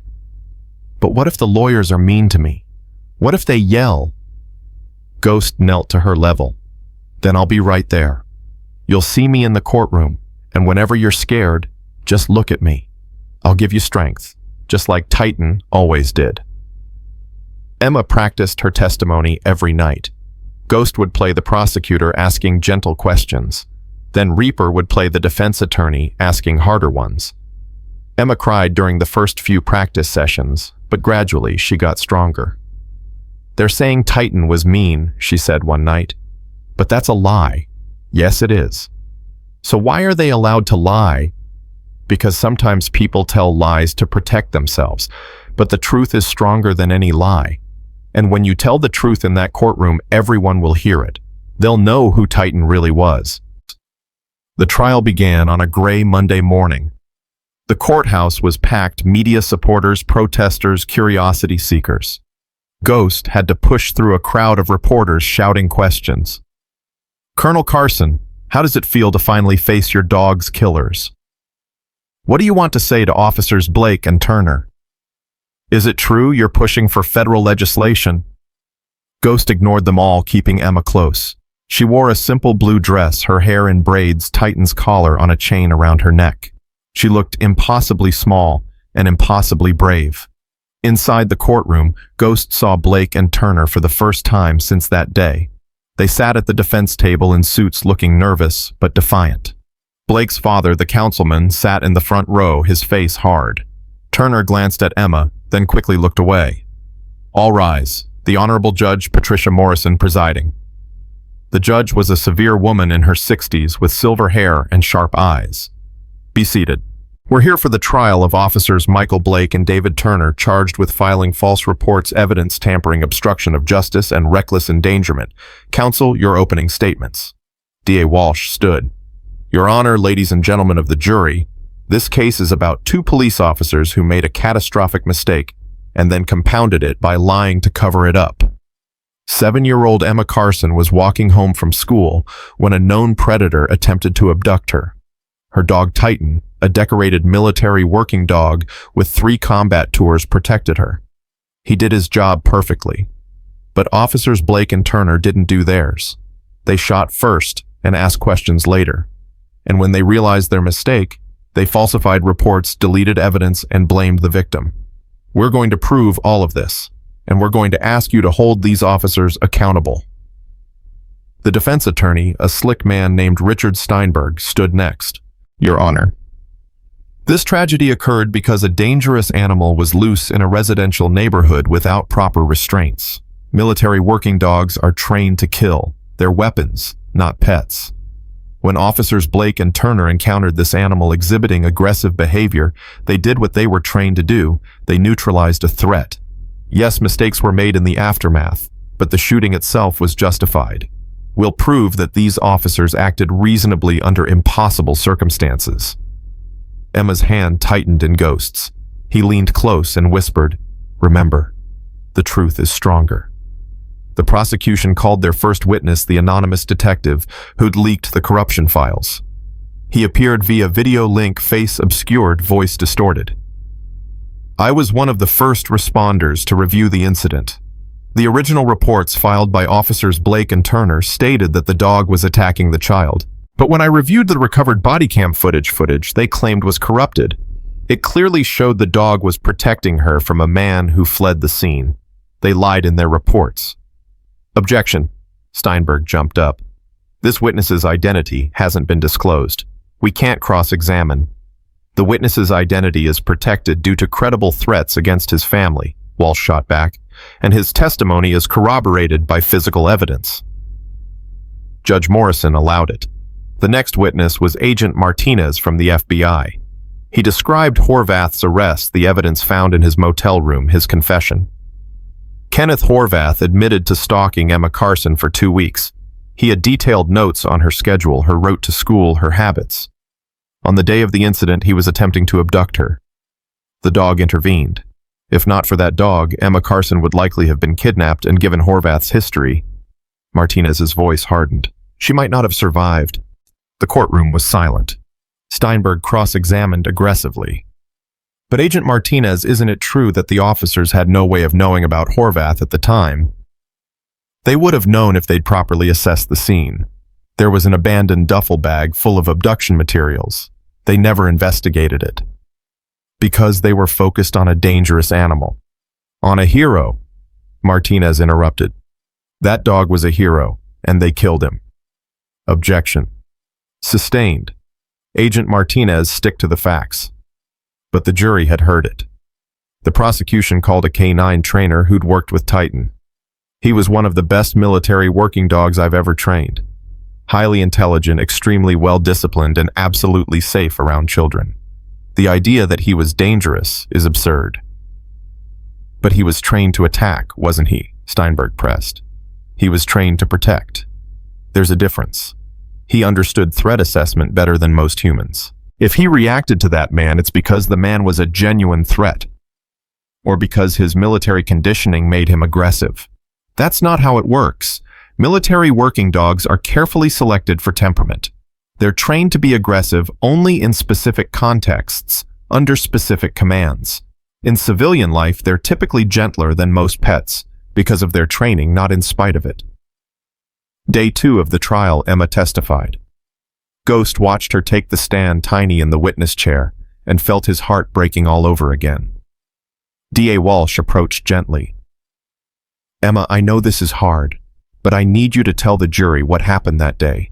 Can you do that? Emma nodded, her voice barely above a whisper. I was walking home. Titan was with me. He always walked with me. Did Titan seem upset? Not at first, but then he stopped. He stood in front of me and started growling. I didn't understand why until I saw the man. What man? The bad man, with the van. Emma's voice shook. He was acting weird. Titan didn't like him. What did Titan do? He protected me. The man said something about helping find a dog, but Titan knew he was lying. Dogs can tell when people are bad. Titan could always tell. Then what happened? Emma's eyes filled with tears. The police came. I tried to tell them Titan was good, but they wouldn't listen. They just kept pointing their guns, and Titan was scared of the guns, but he stayed with me because that was his job, to stay with me. What happened next, Emma? There was a loud noise. It scared Titan. He barked, and then Emma's voice broke completely. They shot him. Twice. He fell down, and there was blood everywhere, and I couldn't make it stop. She was crying now, hiccuping sobs that echoed through the silent courtroom. Half the jury was crying too. I tried to tell them he was good, but they killed him anyway, and then the bad man got away. Titan died for nothing. Not for nothing, Walsh said gently. He died protecting you. That's what heroes do. Steinberg's cross-examination was brief. Even he could see that attacking a sobbing 7-year-old would destroy his case. Emma, I'm sorry this happened to you. Just one question, had Titan ever been aggressive before? No, never. He was the nicest dog in the world. Thank you. No further questions. The prosecution rested. The defense called Blake and Turner to the stand. Blake went first. He looked nervous, sweating despite the air conditioning. Officer Blake, walk us through what happened. We got a call about an aggressive dog. When we arrived, we saw a large German Shepherd barking and displaying threatening behavior near a child. We ordered the animal to stand down. It didn't comply. Then there was a loud noise. A car backfiring, Walsh interrupted from her seat. Order, Judge Morrison said sharply. Blake continued. The dog lunged. I perceived a threat to the child and to myself. I discharged my weapon to neutralize that threat. Did you file a report about this incident? Yes. And was that report accurate? Blake hesitated. There were some details I didn't include initially, like the duffel bag full of abduction materials. I didn't see the bag until after. Because you didn't look. You shot first and investigated never. Objection. Walsh stood for cross-examination. Officer Blake, you testified that the dog lunged, but the body cam footage shows the dog turned toward a sound. He didn't approach you at all, did he? It happened fast. Yes or no? Did the dog move towards you? Not from directly. And you also testified that you ordered the dog to stand down. What command did you use? Blake blinked. What command? Sit, stay down. Military working dogs respond to specific commands. What did you say? I yelled at it to stop. So you didn't use any proper K9 commands. You didn't know this was a trained military dog. You didn't assess the situation. You just fired. I was protecting. You were panicking, and a hero died because of it. Walsh let that hang. Nothing further. Turner's testimony was similar. Defensive, unconvincing, riddled with contradictions. By the time he stepped down, even his own lawyer looked defeated. The jury deliberated for 3 hours. Ghost held Emma's hand as they waited in the hallway. She leaned against him, exhausted from crying. Did I do good, Daddy? You did perfect. Titan would be so proud of you. What if they say the police are innocent? They won't. Truth always wins, baby girl.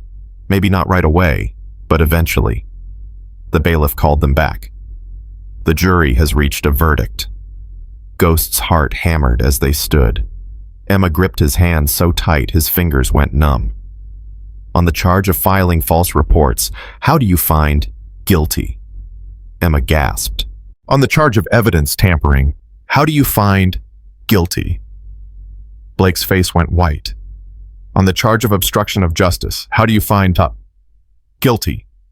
Turner's head dropped into his hands. On the charge of reckless endangerment, how do you find guilty on all counts? The courtroom erupted. Cheers, shouts, crying. Judge Morrison banged her gavel. Order. Order in this court. Ghost pulled Emma into a hug as she sobbed into his chest. But these weren't tears of grief. They were tears of relief, of justice, of something finally being made right.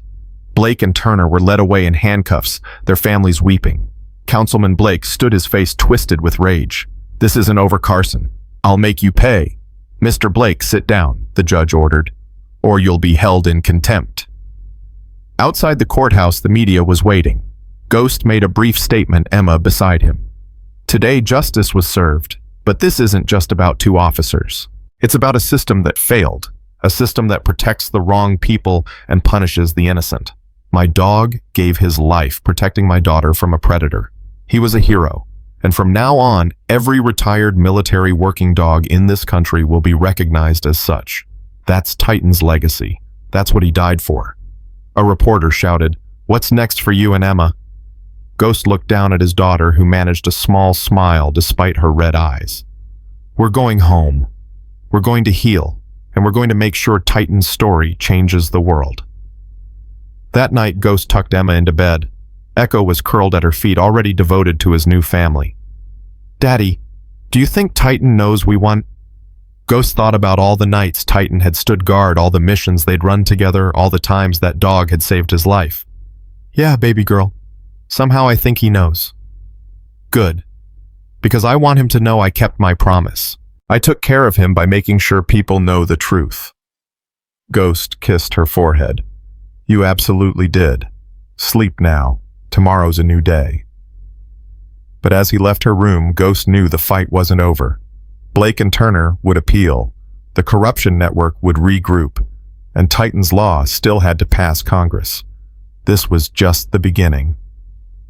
3 days after the verdict, Ghost received a call from Senator Reeves's office at 6 in the morning. Colonel Carson, the senator, needs to speak with you immediately. Can you come to Washington?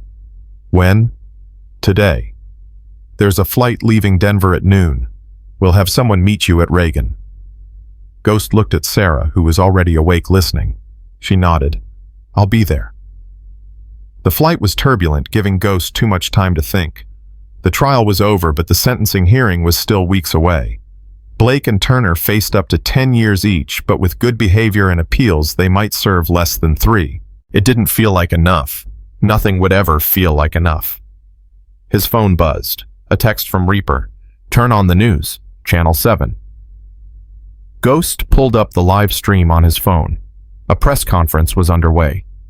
Chief Morrison's replacement, an older woman named Chief Sandra Martinez, standing at a podium. Effective immediately, Pine Ridge Police Department is implementing comprehensive reforms. All officers will undergo mandatory training in K9 recognition and military working dog protocols. We're establishing a civilian oversight board with real authority to investigate complaints. And we're creating a memorial fund in Titan's name to support retired service animals and their families. A reporter called out, "Is this enough to restore public trust?" No, Martinez said bluntly. Trust isn't restored with press conferences. It's rebuilt through actions, through transparency, through holding ourselves to a higher standard. What happened to Titan was inexcusable.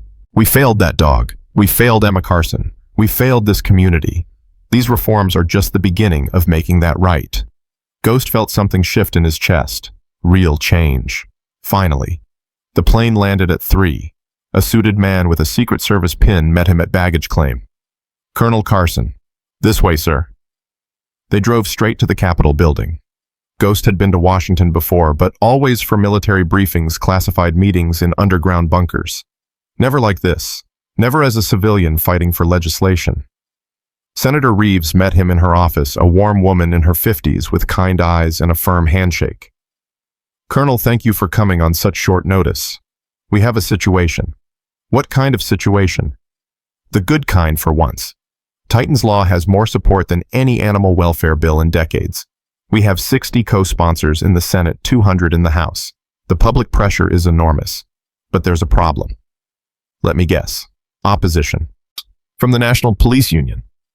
They're arguing that the bill would make officers hesitant to respond to legitimate animal threats. They're lobbying hard against it, and they have enough influence to kill the bill in committee." Ghost's jaw tightened. "So what do? We fight, but I need you to testify before the Senate Armed Services Committee. Tell them about Titan. Make them understand why this matters. Can you do that?" "When?" "Tomorrow morning, 9 a.m. Ghost had faced enemy combatants, survived firefights, led missions where one mistake meant death. But the thought of speaking in front of the Senate made his hands sweat. "I'll do it." That evening, he called Emma. She was at home with Sarah and Echo doing homework. "Hey, baby girl. I'm in Washington." "Did you meet the president?" Ghost smiled despite his nerves. "Not yet, but I'm talking to senators tomorrow about Titan's Law." "Are they going to say yes?" "I don't know, but I'm going to do everything I can to convince them. Tell them Titan was brave. Tell them he saved me. Tell them other dogs shouldn't die like he did." "I will, sweetheart. I promise." After hanging up, Ghost spent the night preparing his testimony. Reaper had flown in to help, along with 3 other members of their old Delta Force unit, Morrison, Chen, and Williams, brothers who'd served with Titan, who'd trusted him with their lives. "You nervous?" Morrison asked. "Terrified." "Good. Means you care. Just speak from the heart. Tell them what Titan meant to us, to Emma. They need to see him as more than just a dog." The next morning, Ghost put on his dress uniform for the first time in months. The medals felt heavy on his chest. Silver Star, Bronze Star, Purple Heart. Evidence of a life spent fighting for his country. Now he was fighting for his dog. The hearing room was packed. Cameras, reporters, activists, military families. Ghost saw Emma's video playing on monitors, her tearful testimony. Titan's collar around her neck. They were making sure the senators remembered what this was really about. Senator Reeves called the session to order. "We're here to discuss Senate Bill 2847, also known as Titan's Law, which would provide federal protection for retired military working dogs. Our first witness is Colonel James Carson, United States Army, retired Delta Force." Ghost approached the microphone. His throat was dry, his hands clenched. "Senators, thank you for allowing me to speak. My name is James Carson, and I served 20 years in special operations. During my final deployment to Afghanistan, I worked with a military working dog named Titan. He saved my life 3 times. He saved my entire unit at least once. He detected IEDs that would have killed dozens. He was awarded the Animal Medal of Valor for his service." Ghost paused, steadying himself. "When Titan retired, I brought him home to my daughter Emma. She was 4 years old. I was deploying again, and I wanted her to have protection. Someone she could trust, absolutely. Titan became her best friend, her guardian, her hero." His voice cracked slightly. 3 months ago, a predator tried to abduct my daughter. Titan stopped him. He did exactly what he was trained to do. He protected his charge at all costs. And 2 police officers killed him for it. They killed a decorated war hero because they didn't recognize what he was. Because there was no system in place to identify retired military working dogs. Because we as a nation failed to protect those who protected us. Senator Williams, a hawk-faced man from Texas, leaned forward. "Colonel Carson, isn't it true that military working dogs can be dangerous? That their training makes them unsuitable for civilian life?" "No, sir. That's a myth. Military working dogs are more carefully selected and trained than most pets. They understand discipline control, situational awareness. Titan was absolutely safe around children, safer than most dogs because his training taught him restraint. The danger wasn't Titan. The danger was officers who didn't know what they were dealing with. But if officers have to verify every dog's service record before responding to a call, this bill doesn't require that. It requires a national database that officers can check. It takes 30 seconds. 30 seconds that would have saved Titan's life. 30 seconds that would have spared my 7-year-old daughter from watching her best friend die. Senator Williams sat back considering. Senator Jackson from California spoke next. Colonel, I've read your daughter's testimony. It was heartbreaking. But I have to ask, is this really about protecting military working dogs, or is it about revenge? Ghost met her eyes steadily. Ma'am, if this was about revenge, I wouldn't be here. I'd be doing something very different. This is about making sure no other family goes through what mine did. It's about honoring the service of dogs who gave everything for this country. It's about doing the right thing. And what about the cost implementing a national database, training programs, oversight committees? That's millions of dollars. We spend billions training these dogs. We send them into war zones. We ask them to risk their lives. And then when they come home, we treat them like they're disposable. If we can't afford to protect them after their service, then we have no business using them during it. The room erupted in applause. Senator Reeves gavelled for order, but she was smiling. The next witness was Sarah, who Ghost hadn't expected. She walked to the microphone with quiet dignity. My name is Sarah Carson. I'm Emma's mother, and I want to tell you what it's like to hold your daughter while she screams for a dog who can't come back, to watch her wake up crying every night, to see her flinch at loud noises because they sound like gunshots. Titan's death didn't just affect Emma. It broke something in our entire family. And we're not alone. There are thousands of military families with retired working dogs, families who live in fear that what happened to us could happen to them. Please, don't let Titan's death be meaningless. Pass this law. Protect these heroes. She stepped down, wiping tears. Ghost wanted to go to her, but the proceedings weren't finished. The police union representative testified next, a hard-faced man named Detective Raymond Brooks. While we sympathize with the Carson family, this legislation would create an unreasonable burden on law enforcement. Officers responding to calls about aggressive animals can't be expected to check databases and verify service records. Split-second decisions are part of the job. This bill would endanger officers and civilians. Senator Reeves cut in.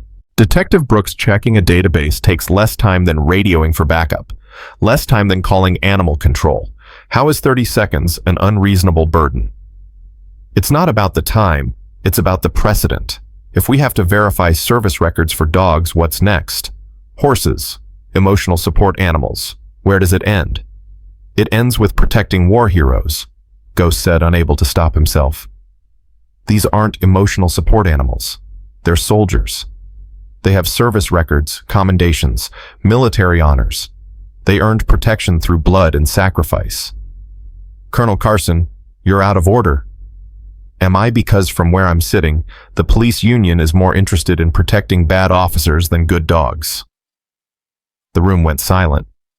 Senator Reeves looked like she didn't know whether to admonish Ghost or applaud him. Detective Brooks' face went red. That's a baseless accusation. Is it? Your union defended officers Blake and Turner. You called their actions justified. You fought against their prosecution. Even after we proved they lied, tampered with evidence, and killed a hero, your union stood by them. So forgive me if I question your motives here. Senator Williams banged his gavel. Colonel Carson, control yourself. With respect, sir, I'm tired of controlling myself. I'm tired of watching bad people hide behind institutions while good beings die. Titan was better than most humans I've known. He was loyal, brave, selfless. He gave everything and asked for nothing. And we owe him better than this. Ghost stood. If this committee can't see that, then I'm done here. Pass the law or don't. But I've said my piece.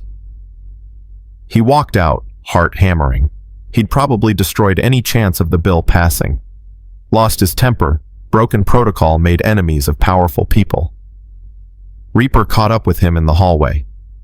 That was either brilliant or suicidal. Can't decide which. I don't care anymore. I'm tired of playing politics while my daughter still can't sleep through the night. His phone rang. Senator Reeves. Colonel Carson, get back here, now. Senator, I apologize if I... Get back here. The committee wants to vote. Ghost returned to find the hearing room buzzing with energy. Senator Reeves was conferring with other senators, their faces serious. "We've heard enough testimony," she announced. "I'm calling for a vote. All in favor of advancing Senate Bill 2847 to the full Senate." Hands went up. Ghost counted quickly. 8. 8 out of 12 senators. Motion carries. Titan's Law will go to the full Senate for a vote next month. Reeves looked directly at Ghost. "And Colonel, don't ever apologize for speaking truth. That's exactly what this place needs more of." The news coverage was immediate and intense. Titan's Law advances, and emotional testimony moves senators, and Delta Force Colonel demands justice. Ghost's phone exploded with calls. News requests, interview offers, speaking engagements. He ignored them all. He just wanted to go home. But Reaper stopped him. "Brother, there's someone here who wants to meet you." An older man approached, military-bearing, silver hair, chest full of medals. General Marcus Hawthorne, former commander of Joint Special Operations Command. "Colonel Carson, I served with your father in Desert Storm. Hell of a man." "Thank you, sir. I watched your testimony. You've got guts speaking to senators like that. Probably stupid, but gutsy." Hawthorne's expression softened. "I knew Titan. Met him when he graduated from K9 school. Best dog I ever saw. What happened to him is a disgrace." "Yes, sir. I'm here because I want to help. I've got connections. Military brass veterans organizations, political allies.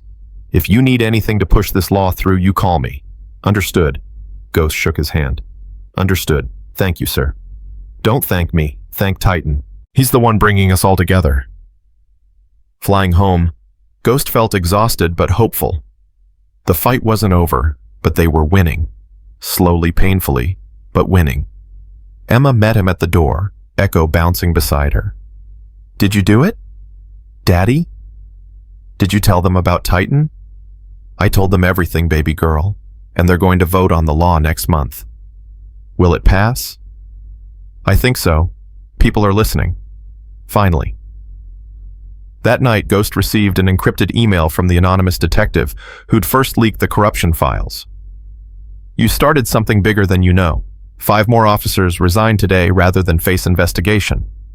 The system is changing. Titan's legacy is justice. Thank you." Ghost forwarded it to Reaper Morris and Chen Williams, his brothers who'd stood with him through all of this. Reaper's response: "That dog is still saving lives, even now." The following week brought another surprise. Ghost received a formal letter from the Department of Defense. "Dear Colonel Carson, in recognition of Titan's extraordinary service and sacrifice, the United States military is posthumously awarding him the Medal of Courage for military working dogs. A ceremony will be held at the Pentagon on November 15th. Your family's presence is requested." Emma read the letter over his shoulder. "Titan's getting a medal. A big one. The biggest one they give to military dogs. Can I accept it?" "For him." Ghost hugged her. "That's exactly what they want you to do." November 15th arrived cold and clear. Ghost, Sarah, and Emma flew to Washington. Emma wearing her best dress and Titan's collar. The Pentagon ceremony was formal, and moving generals, soldiers, veterans, all gathered to honor a fallen hero. Emma stood on a platform that made her seem even smaller, facing a room full of decorated officers. The Secretary of Defense himself presented the medal. Titan served with distinction in the United States Army. He completed 3 combat deployments, detected 47 improvised explosive devices, and directly saved the lives of at least 32 soldiers.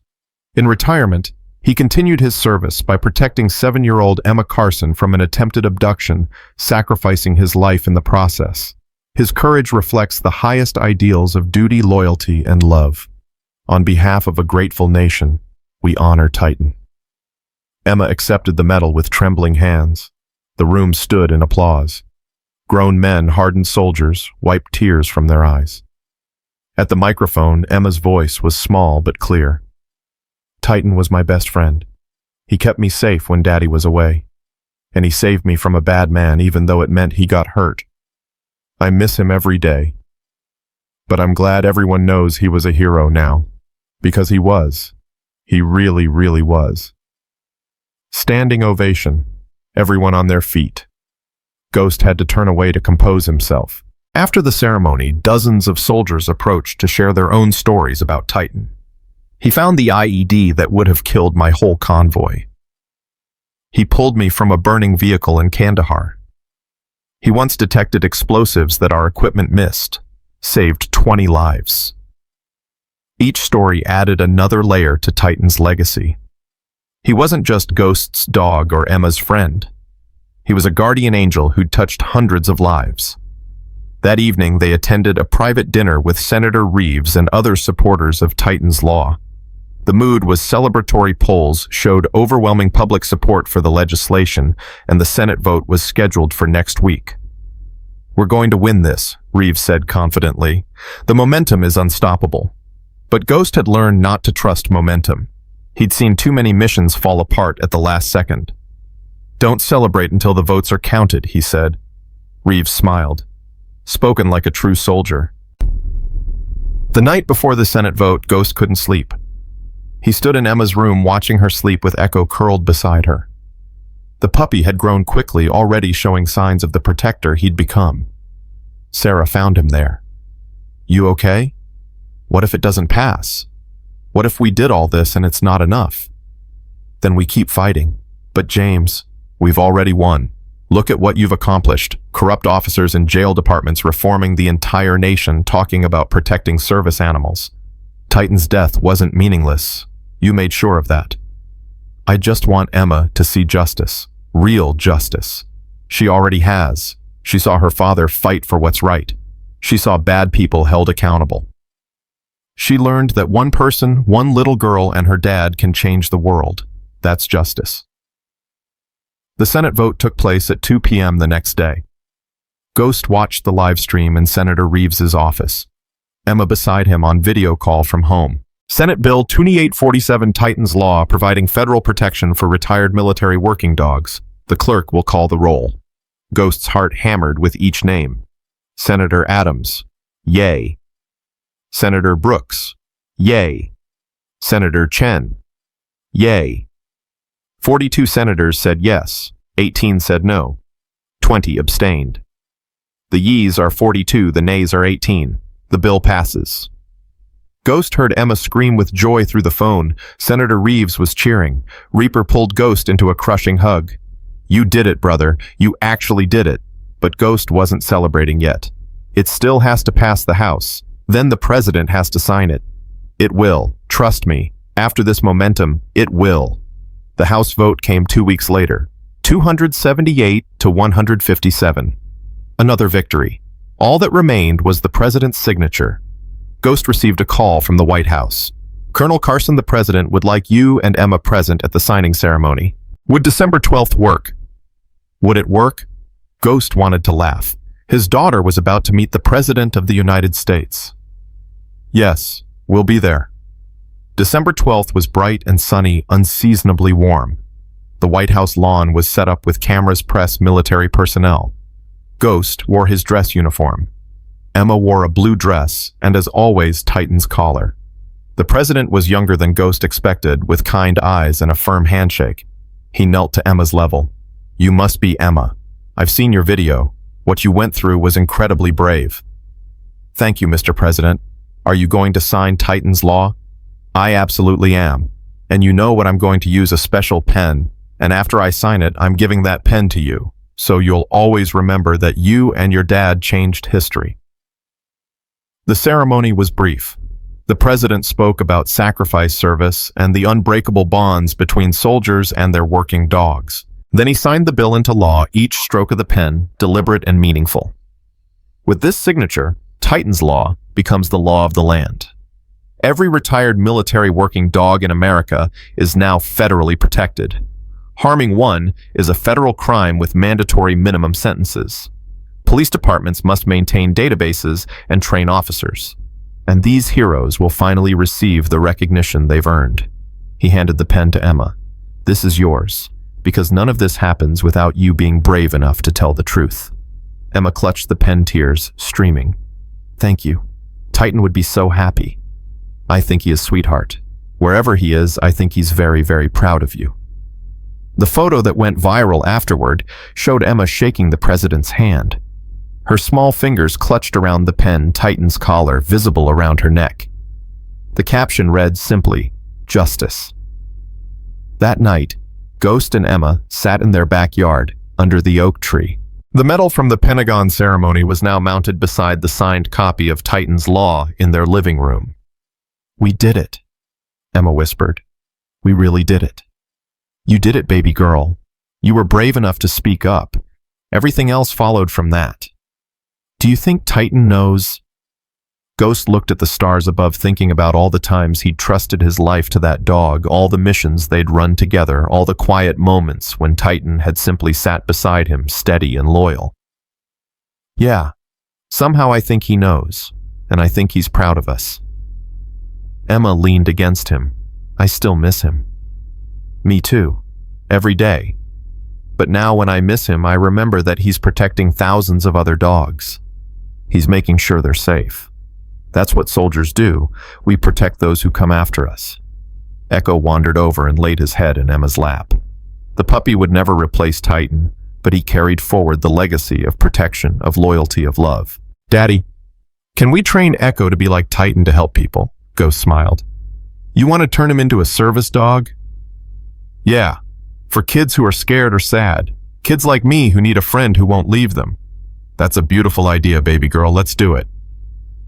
And just like that, Titan's legacy expanded again, not just through legislation, but through love.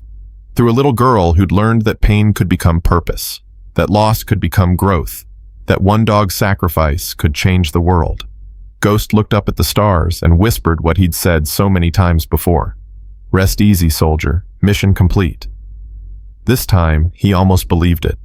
6 months passed like a dream that refused to end. Spring came to Colorado, bringing warmth and new life to the garden where Titan rested beneath the oak tree.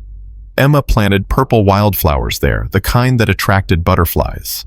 She said Titan would have liked watching them dance. Ghost had retired from Delta Force officially, now his discharge papers citing family hardship and extraordinary circumstances.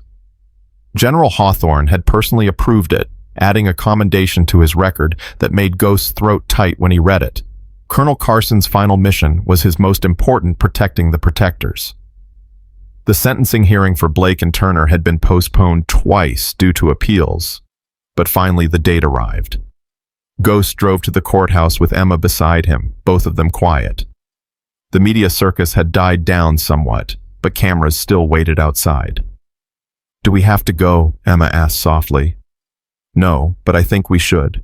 They need to see what they took from us. And we need to see justice finished." Inside the courtroom was less crowded than during the trial. Blake and Turner sat at the defense table looking gaunt and defeated. Turner's wife was crying. Blake's father, the former councilman who'd lost his seat in a recall election, stared straight ahead with dead eyes. Judge Morrison entered, her expression grave. "We're here for sentencing in the matter of officers Blake and Turner. Before I proceed, does the victim's family wish to make a statement?" Ghost stood. "Yes, Your Honor." He approached the podium, Emma holding his hand. For a long moment, he just looked at the two men who'd killed his dog. They couldn't meet his eyes. "6 months ago, you took something precious from my family. You killed a war hero because you were scared, poorly trained, and too quick to use violence. You traumatized my 7-year-old daughter. You destroyed her sense of safety in the world." Ghost's voice remained steady, controlled. "But you did something else too. You exposed a broken system. You revealed corruption that had festered for years. And in doing that, you inadvertently started a movement that's changed this entire country." Blake flinched as if struck. "I don't forgive you. I probably never will. But I want you to know that Titan's death wasn't meaningless. Because of him, because of what you did, thousands of military working dogs are now protected. Hundreds of police departments have reformed their training. And my daughter learned that even when terrible things happen, good people can still make a difference." Emma spoke, then her voice small but clear. "I hope you think about Titan every day. I hope you remember that he was trying to save me. And I hope when you get out of jail, you spend the rest of your lives making sure no other dog dies the way he did." Judge Morrison nodded slowly. "Thank you, Emma. That was very brave. She turned to the defendants. Officers Blake and Turner, please stand. They rose shakily. I've reviewed the evidence extensively. I've read hundreds of letters, some supporting you, most condemning you. I've considered the arguments about training failures and systemic issues. But ultimately, you pulled the triggers. You filed false reports. You tried to cover your mistake. For those actions, Officer Blake, I sentence you to 8 years in federal prison. Officer Turner, given your prior dishonorable discharge and pattern of misconduct, I sentence you to 10 years. Turner's wife sobbed. Blake's legs buckled and a bailiff caught him. Furthermore, the judge continued, upon release, you are both permanently barred from law enforcement or security positions. You will serve 5 years probation, and you will each pay $50,000 to the Titan Foundation as restitution. Ghost felt Emma squeeze his hand. It wasn't enough. It would never be enough, but it was something. It was accountability. As they left the courthouse, a reporter called out, Colonel Carson, how do you feel about the sentences? Ghost paused. Justice isn't about revenge. It's about consequences and change. Those men will pay for what they did. And because of what they did, the system is better. That's all I ever wanted. But that wasn't entirely true. What Ghost wanted was his dog back. He wanted Emma to stop having nightmares. He wanted to erase that terrible day from existence. Since he couldn't have any of that, he'd settle for making sure it never happened again. The Titan Foundation had grown beyond anything Ghost had imagined. What started as a simple idea, training therapy dogs for military families, had exploded into a nationwide organization. Donations poured in from across the country. Volunteers came from every state. Veterans organizations partnered with them. Even corporate sponsors had reached out. We've trained and placed 47 dogs in the past 6 months, Sarah told him one evening, reviewing the foundation's reports. And we have a waiting list of over 300 families. We need to expand. We need funding. The donations are good, but scaling up requires real money. Ghost made a call to General Hawthorne. Sir, I need advice. The foundation is growing faster than we can manage. How do we sustain this? Government contracts. The VA has a budget for service animals. I can connect you with the right people. But Ghost, this isn't just about dogs anymore. You're building something that could help thousands of veterans. Don't think small. Within 2 weeks, Ghost was in meetings with VA officials presenting proposals for comprehensive programs pairing retired military working dogs with veterans suffering from PTSD, with children who'd lost parents in combat, with military families facing deployment stress. This is ambitious, one official said, but the data supports it. Service animals dramatically reduce PTSD symptoms, lower suicide rates, improve family cohesion. If we can scale this nationally, we can, Ghost said firmly. Give us the resources and we'll prove it. And the contract came through in April, $2 million over 2 years to establish regional training centers in 5 states. Ghost immediately called Reaper Morrison, Chen, and Williams. I need help running this thing. It's gotten too big for me alone. They all said yes within seconds. Delta Force operators didn't abandon their brothers even in civilian life. Emma, now 8 years old, had become the Foundation's unofficial mascot. She helped train the puppies, worked with the therapy dogs, and spoke at fundraisers with a composure that stunned adults. The girl who'd been too traumatized to speak for days after Titan's death was now a powerful advocate for animal welfare. I'm not scared to talk anymore, she told Ghost one night, because I know Titan gave me a voice, and I'm going to use it. But not everything was healing smoothly. Emma still had nightmares. She still flinched at loud noises. And sometimes Ghost would find her in the backyard sitting by Titan's grave, tears streaming silently down her face. It's okay to still be sad, he told her during one of those moments. Grief doesn't have a schedule. You loved him and he's gone. That pain is real. But everyone says I'm so strong, so brave. What if I'm not? What if I'm just pretending? Ghost pulled her close. Brave doesn't mean not being scared or sad. Brave means being scared and sad and doing the right thing anyway. You're the bravest person I know, baby girl. And you don't have to pretend with me, ever. In May, Ghost received an unexpected call from Detective Brooks, the police union representative, who'd testified against Titan's law. Colonel Carson, I owe you an apology. Ghost was silent, waiting. I fought against your bill because I was protecting my people. That's what I thought I was doing, but I was wrong. Since Titan's law passed, we've had 0 incidents of officers shooting service animals. 0. The database works. The training works. And you know what else? Officer morale is better. They're not traumatized by shooting family pets. They're not dealing with the psychological aftermath. You were right and I was wrong. Why are you telling me this? Because I want to help. The union is creating a national training program based on Titan's law protocols. We want you involved. We want to make sure this is done right. Ghost thought about it. Working with the organization that had fought against him seemed insane. But it was also exactly what Titan would have wanted. Enemies becoming allies, conflict becoming collaboration. Send me the proposal. I'll look at it. Thank you. And Colonel, I'm sorry about your dog, truly.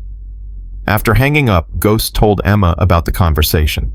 She was doing homework at the kitchen table, Echo sleeping at her feet. That's good, right? That they want to help now. Yeah, baby girl, that's very good. It means we're not just changing laws, we're changing hearts. Titan would like that. In June, the foundation opened its first regional center in Texas. The ceremony was attended by hundreds of veterans, military families, donors, politicians. General Hawthorne gave a speech. Senator Reeves presented a commemorative plaque. And Emma, standing on a platform with a microphone, introduced the center's first graduating class of therapy dogs. These dogs are named after heroes, she said, reading from note cards Ghost had helped her prepare. There's valor and honor and courage. But the first one, the leader, his name is Shadow. Because even though Titan is gone, his shadow, his protection continues through these dogs. They're going to help people who are hurting. They're going to make families feel safe again, just like Titan did for me. Ghost watched from the side, his chest tight with pride. His little girl had taken the worst day of her life and transformed it into hope for others. After the ceremony, a young veteran approached a woman in her 20s with haunted eyes and a prosthetic leg. Colonel Carson, I'm Lieutenant Sarah Mitchell. I served in Afghanistan. I lost my leg and 3 of my team members to an IED. I've been struggling, but I'm getting one of your dogs today. Shadow, actually. The big German Shepherd Emma just talked about. He's a good dog, well-trained.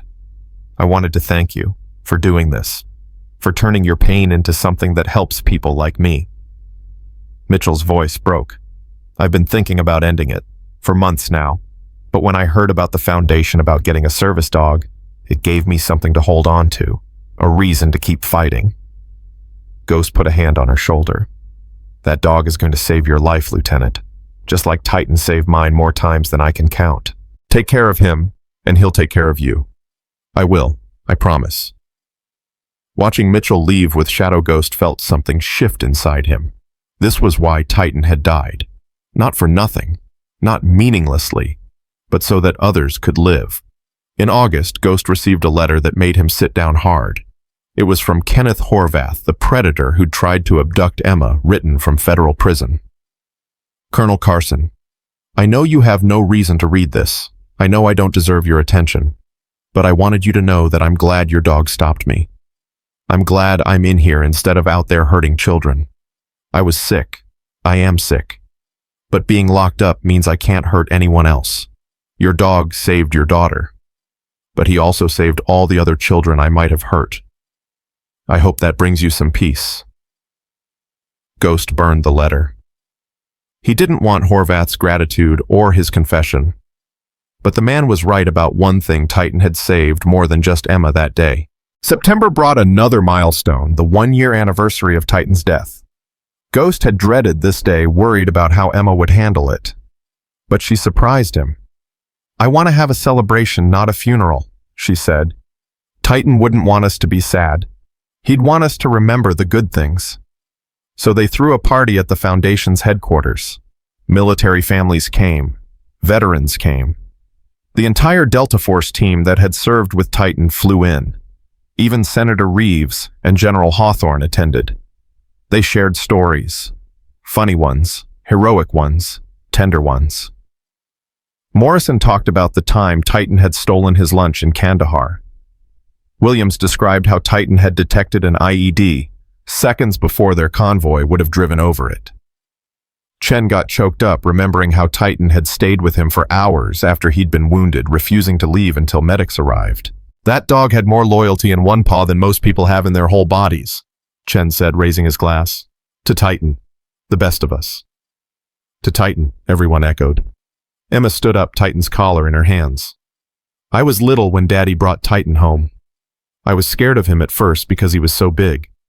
But Daddy told me something I never forgot. He said, the biggest protectors have the gentlest hearts. And Titan proved that every single day. He was strong and brave and could be scary when he needed to be. But with me, he was always gentle, always patient, always there. Her voice wavered. I miss him so much it hurts. But I'm not angry anymore.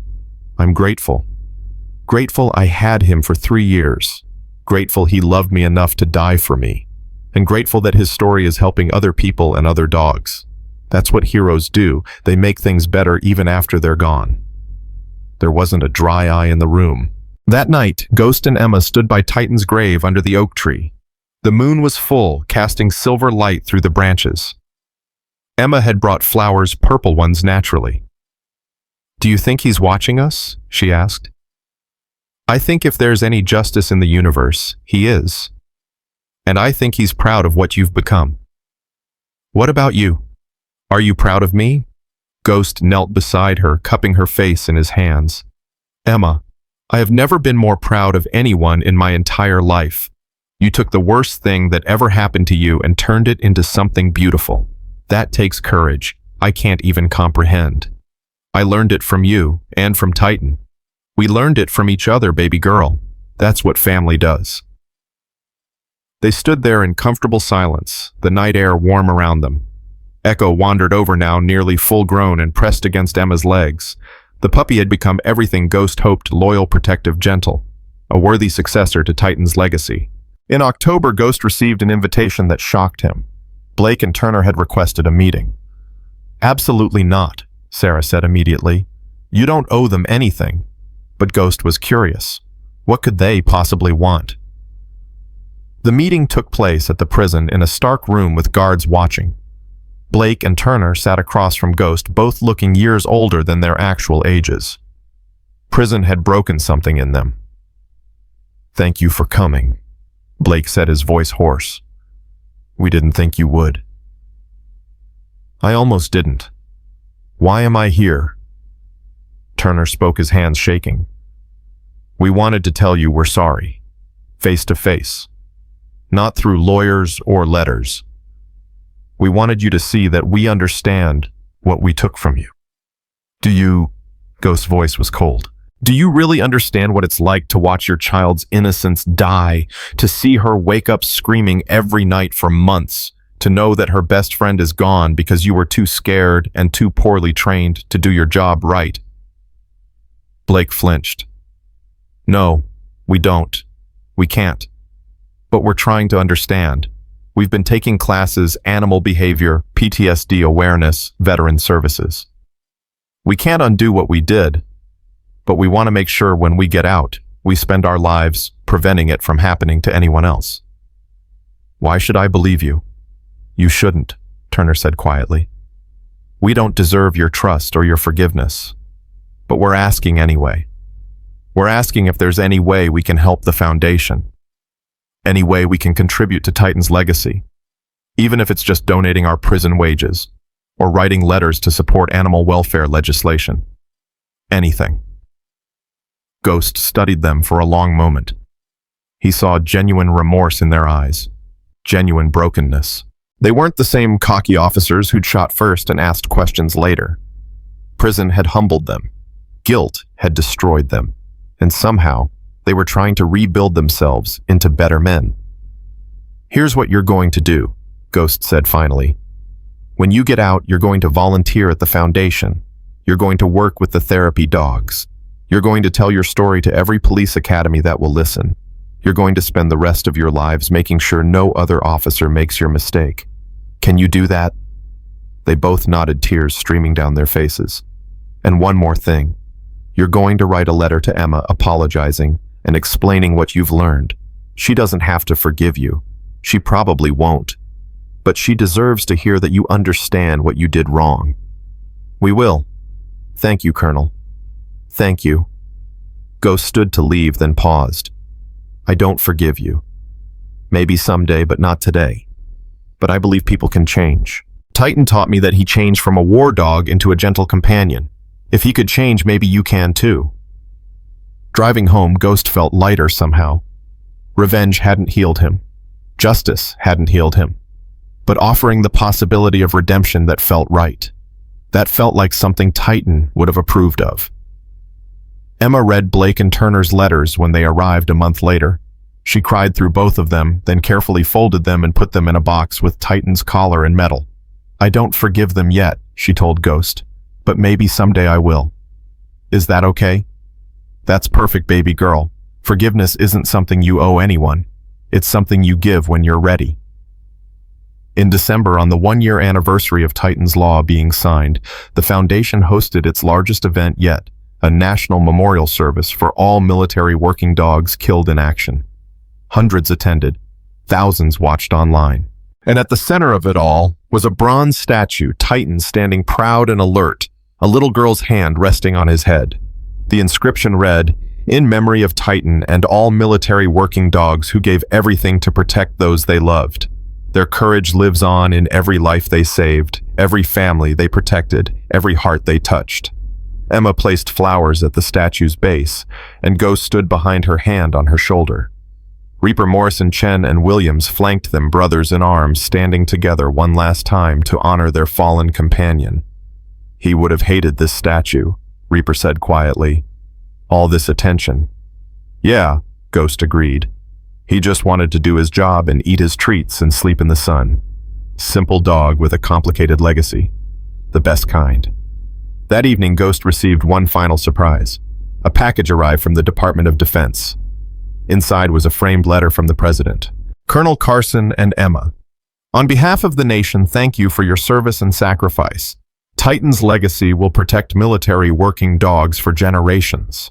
His courage and yours reminds us that heroism comes in many forms, some with 2 legs, some with 4, all with hearts big enough to change the world. Emma hung the letter next to Titan's medal and the signed copy of his law. Their living room had become a shrine, a testament to one dog's extraordinary life. That night, as Ghost tucked Emma into bed, she asked a question that had been haunting him too. Do you think we did enough? For Titan? Ghost thought about everything that had happened, the trial, the legislation, the foundation, the thousands of dogs and families helped the system change the lives saved. I think we did everything we could, and I think he knows that. Good, because I don't want him to think we forgot him. Emma, look at me. Ghost waited until her eyes met his. The whole world knows his name. His story has been told millions of times. His law protects thousands of dogs. His foundation helps countless families. And most importantly, his love lives on in you, in your courage, in your compassion, in everything you've become. Titan isn't forgotten. He's immortal. Emma smiled through tears. I love you, Daddy. I love you too, baby girl, more than anything. 2 years later, Emma was 10 years old and the foundation had expanded to all 50 states. Echo had completed his therapy dog training and worked with Emma to visit military families, hospitals, and schools. The foundation had placed over 300 dogs and helped thousands of families. Blake and Turner, released early for good behavior, worked as volunteers at the foundation's Colorado headquarters. They trained new therapy dogs, spoke at police academies about their mistakes, and dedicated their lives to animal welfare. They would never escape what they'd done, but they were trying to build something good from the ashes of their failure. Ghost had written a book about Titan, his service in Afghanistan, his life with Emma, his final act of heroism. The book became a bestseller, with all proceeds going to the foundation. Hollywood had even called about a movie, but Ghost had turned them down. Some stories were too sacred for commercialization. On a warm summer evening, Ghost and Emma sat under the oak tree, the same spot where they'd buried Titan 3 years ago. The grave was covered in wildflowers, now a living memorial that changed with the seasons. I'm going to middle school next year, Emma said. Isn't that weird? Titan never got to see me grow up. He saw enough. He saw you become brave, become strong, become someone who changes the world. Do you think about him every day? Every single day. Sometimes it's sad, but mostly I just feel grateful. Grateful I had him. Grateful he loved you. Grateful his death meant something. Emma leaned against him, Echo's head in her lap. I used to be angry that he died. I wanted him to live forever. But now I understand he does live forever. In every dog we train, in every family we help, in every law that protects service animals. That's better than just one dog living a long life. That's one dog changing everything. Ghost's throat tightened. His daughter had learned the hardest lesson life offered, that loss could transform into legacy, that pain could become purpose, that love never really died, it just took new forms. He'd be so proud of you, Ghost whispered. I'm proud of us. We did what soldiers do. We completed the mission. We protected those who came after us. We made sure his sacrifice mattered. They sat in comfortable silence as the sun set, painting the sky gold and purple. Somewhere in that fading light, Ghost could almost feel a presence, loyal, protective, eternal. Titan was gone, but his spirit remained woven into every life he'd touched, every dog he'd inspired, every heart he'd changed. And in that moment, Ghost understood that true heroism wasn't about medals or recognition or laws.